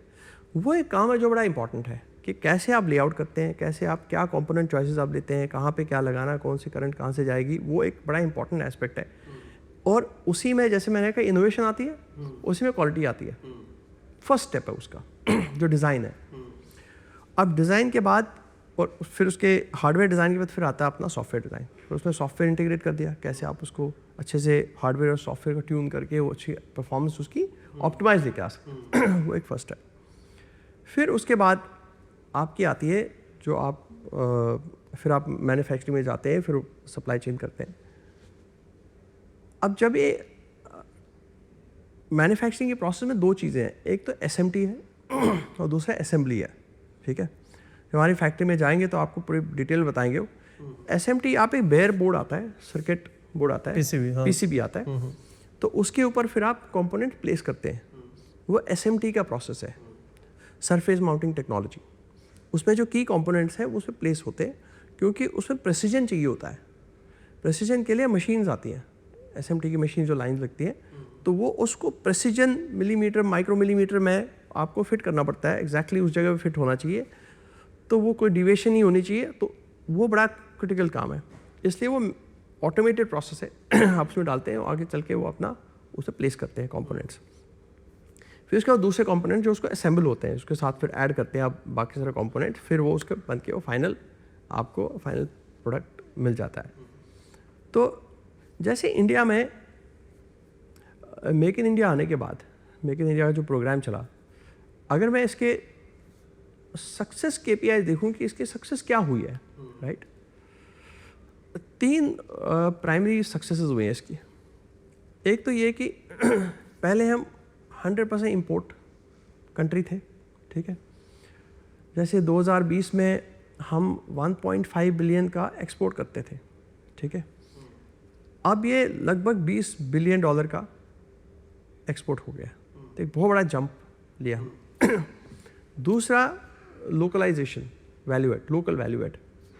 आज से लगभग 2017-18 में ये 10-11% के आसपास होता था, अब ये कोई 25% के आसपास पहुंचा है, ठीक है। अब जो नई कंपोनेंट स्कीम जो PLI 2.0 है, उसमें 35 to 40% लेके जाने का इसका प्लान है, राइट। ये उसका सेकंड बेनिफिट हो गया। तीसरा बेनिफिट हो गया एम्प्लॉयमेंट। आज से 5-6 साल पहले इस इंडस्ट्री में लगभग 5 लाख लोग काम करते थे, ठीक है, जो कि अब बढ़ के 15 लाख पहुंच गया, 3 फोल्ड हो गया। तो मेक इन इंडिया के सक्सेस टेक्नोलॉजी वाइज 2 है कि जैसे आपने कहा कि धीरे धीरे स्किल बढ़ रही है। पहले हम सिर्फ मैन्युफैक्चरिंग असेंबली करते थे, फिर SMT प्लस असेंबली हो गया, फिर कंपोनेंट मैन्युफैक्चरिंग हो गया, ठीक है। अभी आप जैसे चिप तक पहुंच चुके हैं हम, राइट, तो जो कि बहुत बड़ा इंपॉर्टेंट मेजर कंपोनेंट है, टफेस्ट और मेजर कंपोनेंट है। तो वो हम शुरू किए, पर फिर टाइम लगेगा। और अभी हमने 28 नैनोमीटर बनाया, अब तो हम 3-4 नैनोमीटर चले गए, ठीक है। अभी तो प्रोसेस में टाइम लगेगा, but since we have started, तो वो कभी ना कभी वो भी हो जाएगा। जैसे डिस्प्ले की टेक्नोलॉजी, डिस्प्ले अब इंडिया में बनने शुरू हो जाएंगे। आपके कैमरा मॉड्यूल इंडिया में बनना शुरू हो जाएंगे। तो जैसे जैसे आता जाएगा तो कंट्री का स्किल बढ़ता जाएगा और ऑफ कोर्स कॉम्प्लेक्सिटी बढ़ती जाएगी, क्योंकि हर चीज़ का अपना एक, जैसे ये सब चीज़ें हम बता रहे हैं, ये भी असेंबली अभी, ठीक है, उसके पीछे के जो कंपोनेंट्स है उसकी असेंबली अलग है, राइट। ये तो बहुत लंबा, हाँ, जैसे कैमरा ही होता है तो वो 5 एलिमेंट लेंस भी उसमें लगता है। Correct, absolutely. और इतने छोटे स्पेस में वो फिट करना, वो भी तो असेंबल ही हो रहा है। बिल्कुल। तो अभी तो इस स्टेज पे हम हैं कि हम जितना असेंबल कर पाए हम, और जिस लेवल तक, जितनी डीपर लेवल तक असेंबल कर पाए, वो उसकी एक ट्रैक चल रहा है अभी, राइट। फिर दूसरा पार्ट है आपका टेक्नोलॉजी ओनरशिप वाला, जो मुझे लगता है बहुत इंपॉर्टेंट है। R&D वाला जो पार्ट है कि हमें as a country, from just being able to कि हम सिर्फ ये वाले असेंबली SMT के काम करें, हमें टेक्नोलॉजी क्रिएटर बनना है। तो वो एक बड़ा इंपॉर्टेंट चैप्टर है जो भी इतने एग्रेसिवली खुला नहीं है। और मेरा मानना ये है कि ये सीरियल ऑर्डर नहीं है, ये पैरेलल ट्रैक है, क्योंकि टेक्नोलॉजी में चेंजेस जो हैं अब, मतलब पहले अगर 20 साल में आती थी चेंज, फिर वो घट के 10 में आ गई, फिर वो 5 में आ गई, अब 2 में, अब ऐसे करके the technology change is happening very fast.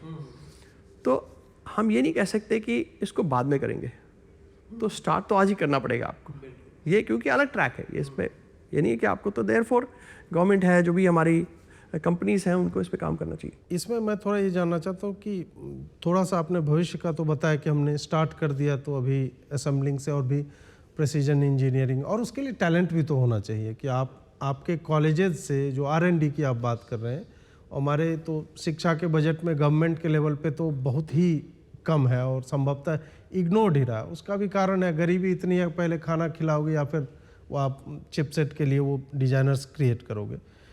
Government की नीतियों में आप मतलब कितना ग्रोथ देख रहे हैं कि कैसे गवर्नमेंट जो है इस चीज़ को सीरियसली ले रहा है, और इंडस्ट्री के बॉटलनेक्स क्या क्या है, आपकी डिमांड क्या क्या है गवर्नमेंट से कि और क्या स्मूदन आउट हो सकती है चीज़ें? देखिए जी, सबसे पहले तो जैसे मैंने कहा एक चेन है।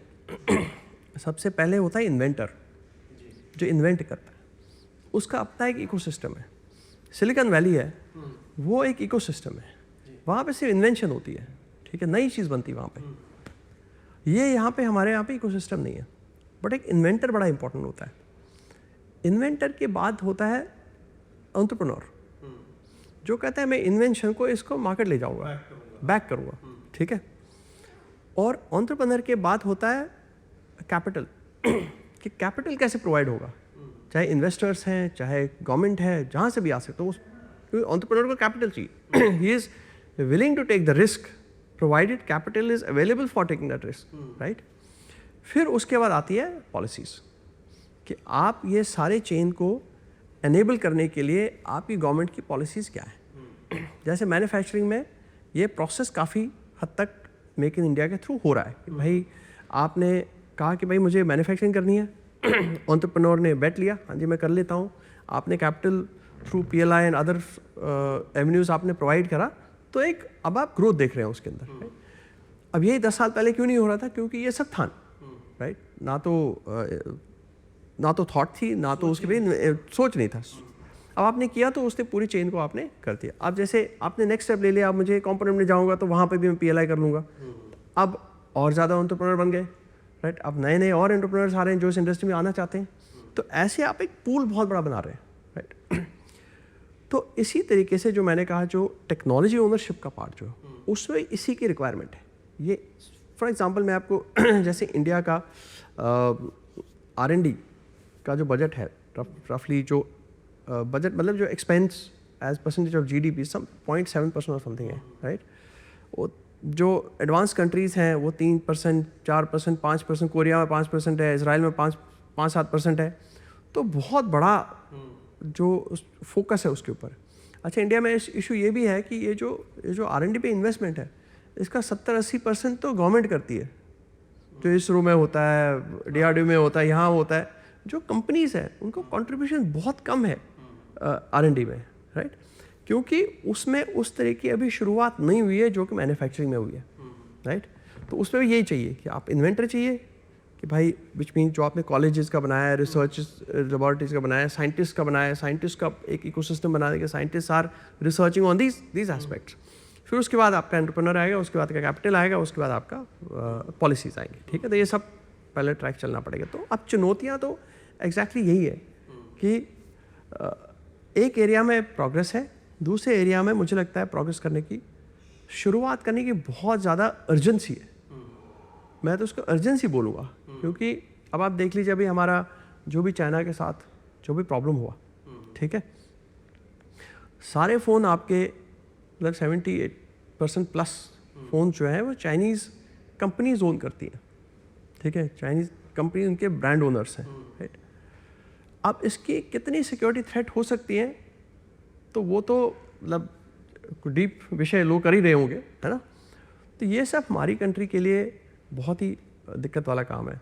और अनफॉर्चुनेटली मैं I just give an example, I met somebody very senior, I not take the name, मतलब गवर्नमेंट के एक ऑफिशियल है, किसी और काम से गया था मैं, तो उन्होंने मेरे से पूछा कि आप ये बताइए कि मैं उनको बता रहा हूँ इंडियन कंपनी हम ट्राई कर रहे हैं कुछ करने का।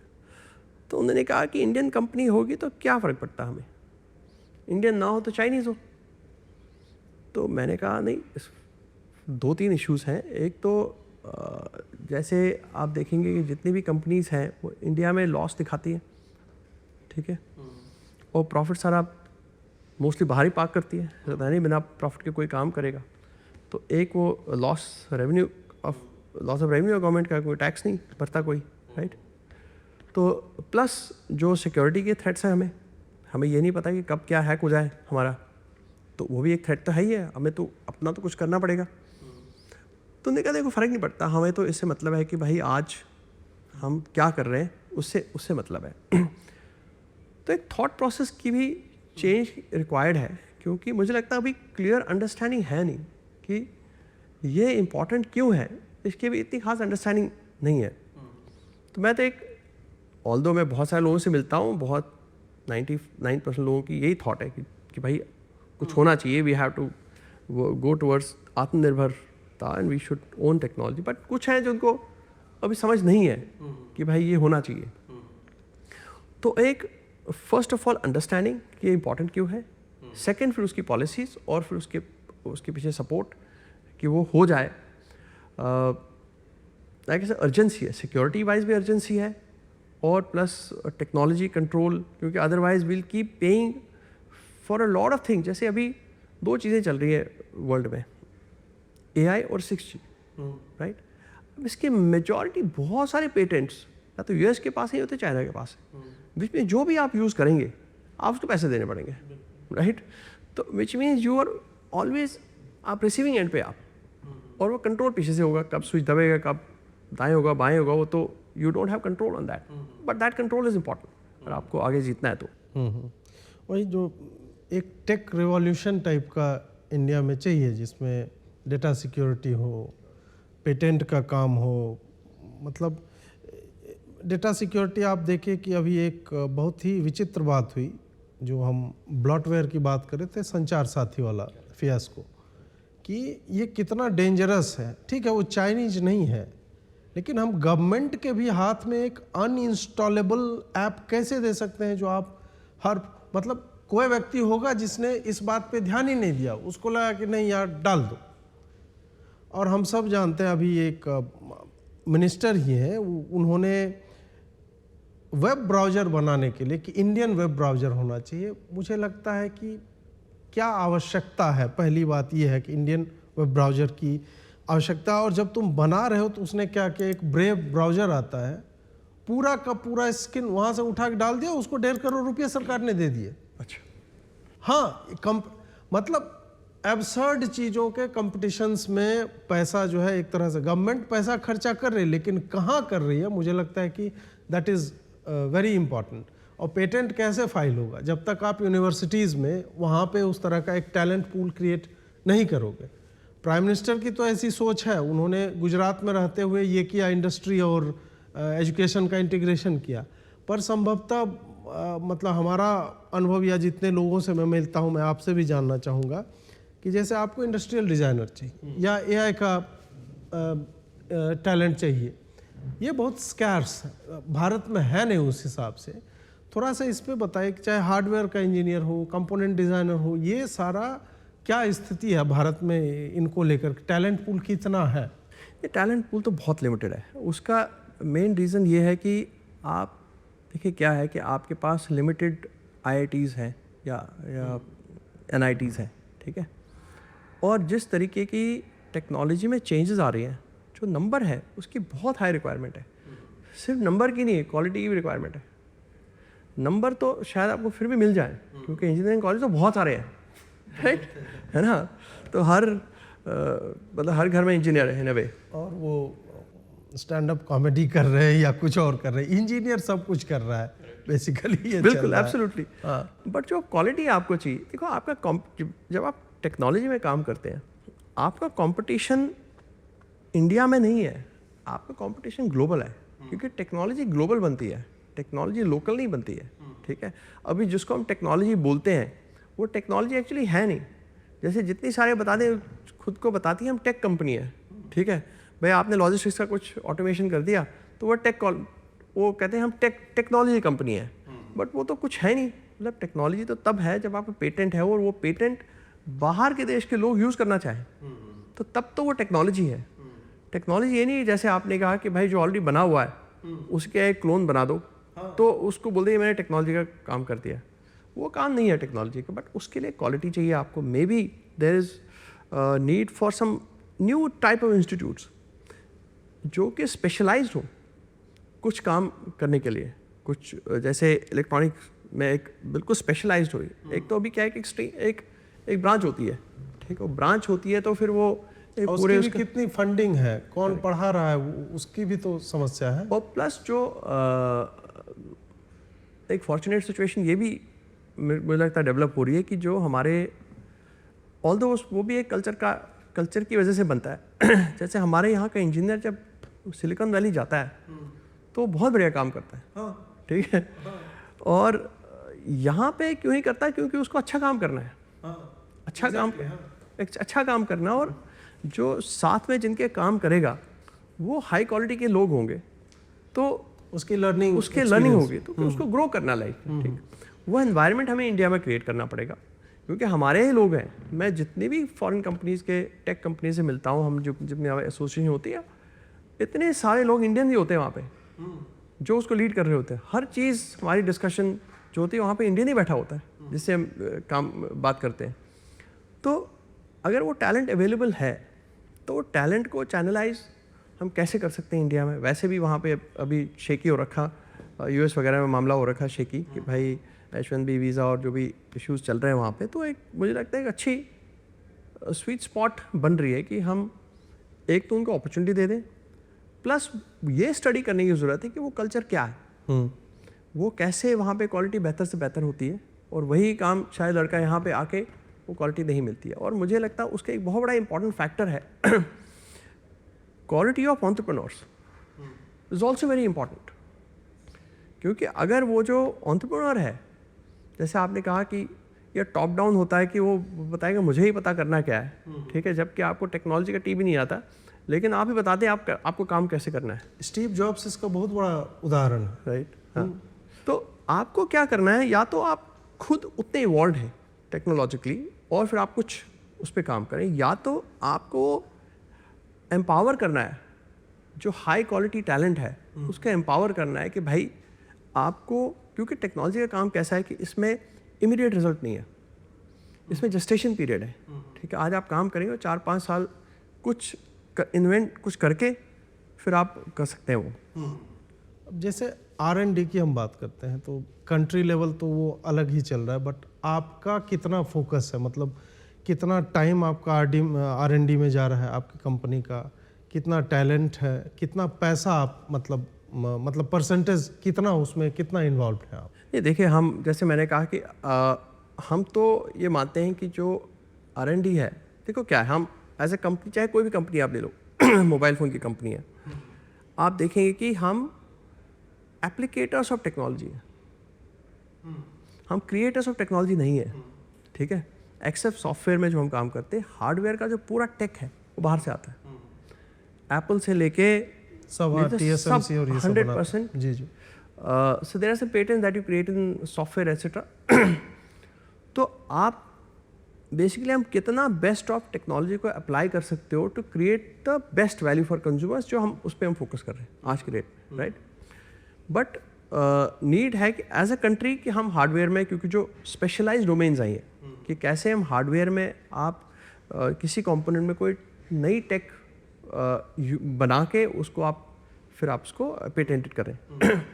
सॉफ्टवेयर में बड़ी अपॉर्चुनिटी है जो हमें लगता है कि हम सॉफ्टवेयर में हमने जर्नी स्टार्ट करी है, राइट. अभी तो हम जो भी कस्टमर एक्सपीरियंस को ठीक कर रहे हैं, उसके बाद नेक्स्ट स्टेप होगा कि कैसे हम नई चीज़ें इसमें करें. कुछ चीज़ों पे काम भी चल रहा है कि हम कैसे हम कुछ यूनिक चीज़ निकाल के जो कस्टमर के लिए बहुत वैल्यूबल हो और मतलब आपकी एक्सपीरियंस को भी अच्छा करें और टेक में भी आप उसकी कुछ कंट्रोल ले पाएँ.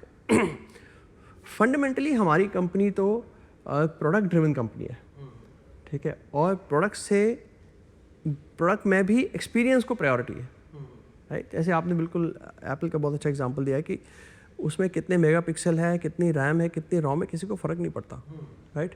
फ़र्क इससे पड़ता है कि जब मैं यूज़ करता हूँ तो मुझे बड़ा मज़ा आता है कि मुझे कोई प्रॉब्लम नहीं आती. It is a delightful experience, right.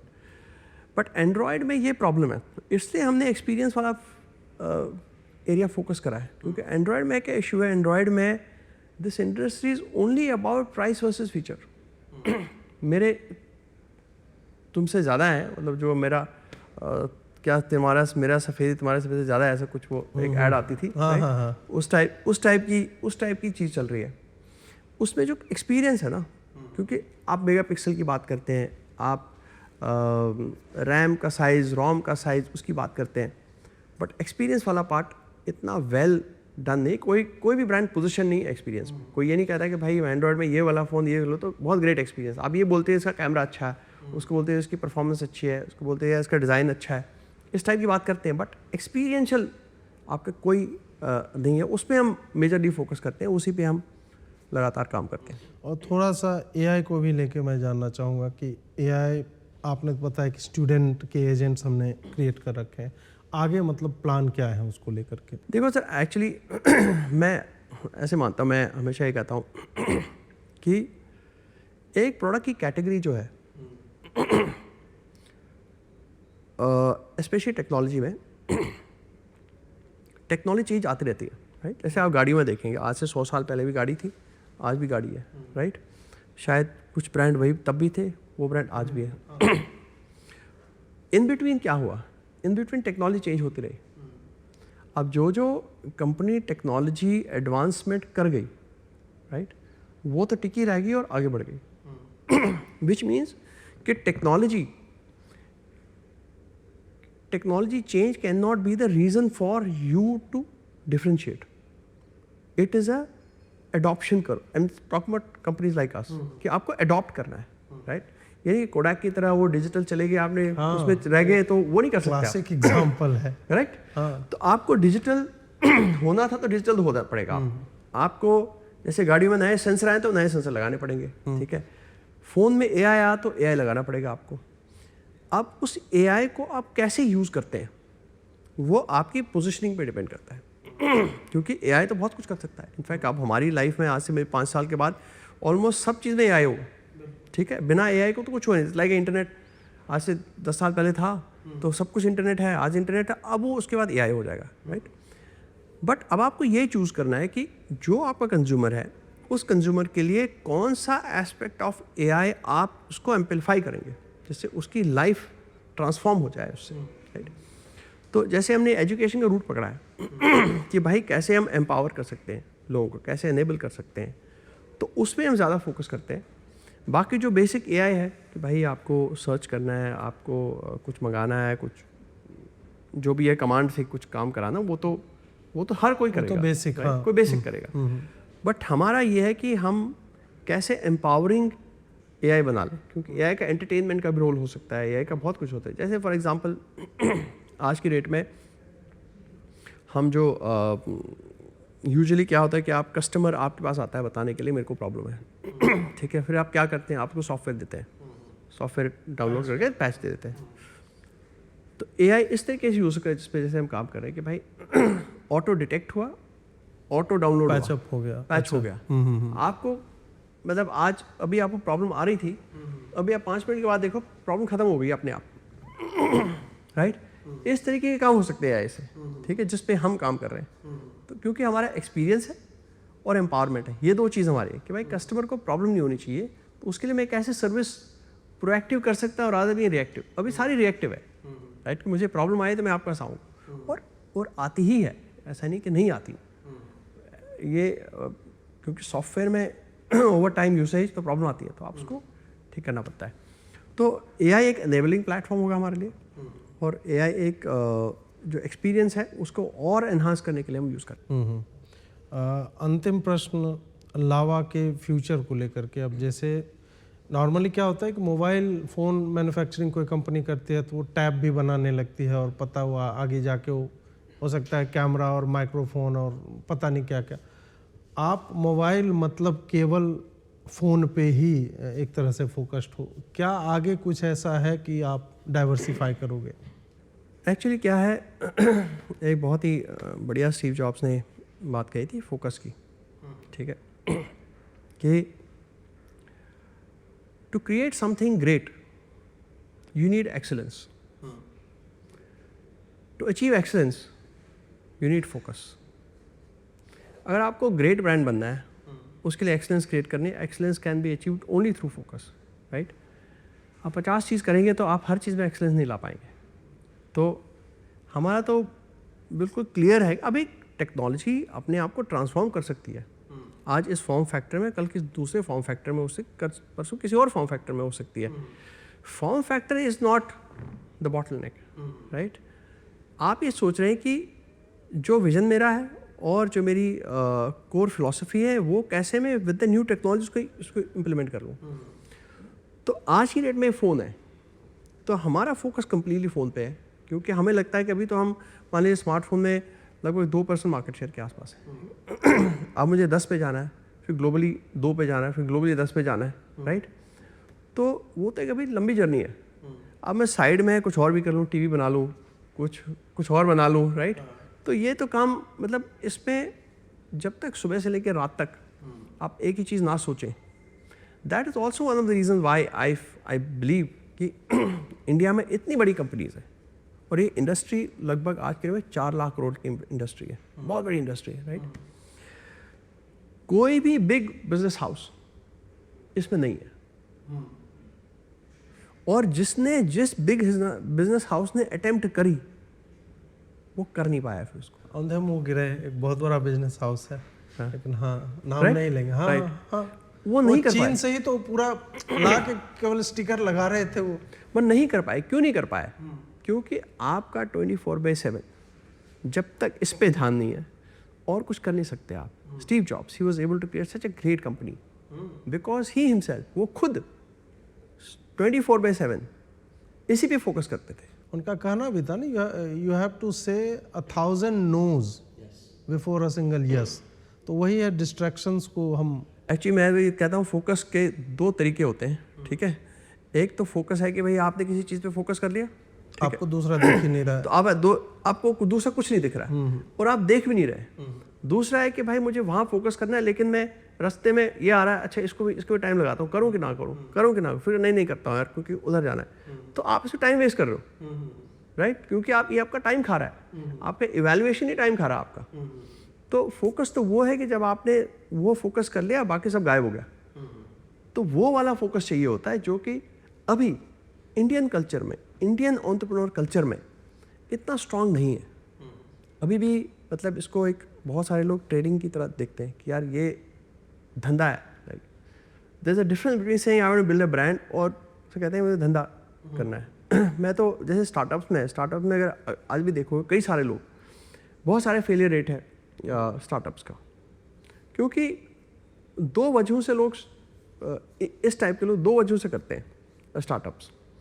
एक तो ये क्या, एक ऑल्टरनेट एम्प्लॉयमेंट चाहिए कि मुझे किसी बॉस के अंडर काम नहीं करना है, मुझे अपना खुद का करना है, ठीक है, नंबर 1। नंबर 2, मुझे एग्जिट लेना है। तो स्टार्ट होने से पहले वह एग्जिट सोचता है, कि मैं इतने बिलियन डॉलर में, इतने मिलियन डॉलर में इसको बेच के एग्जिट कर जाऊँगा, राइट।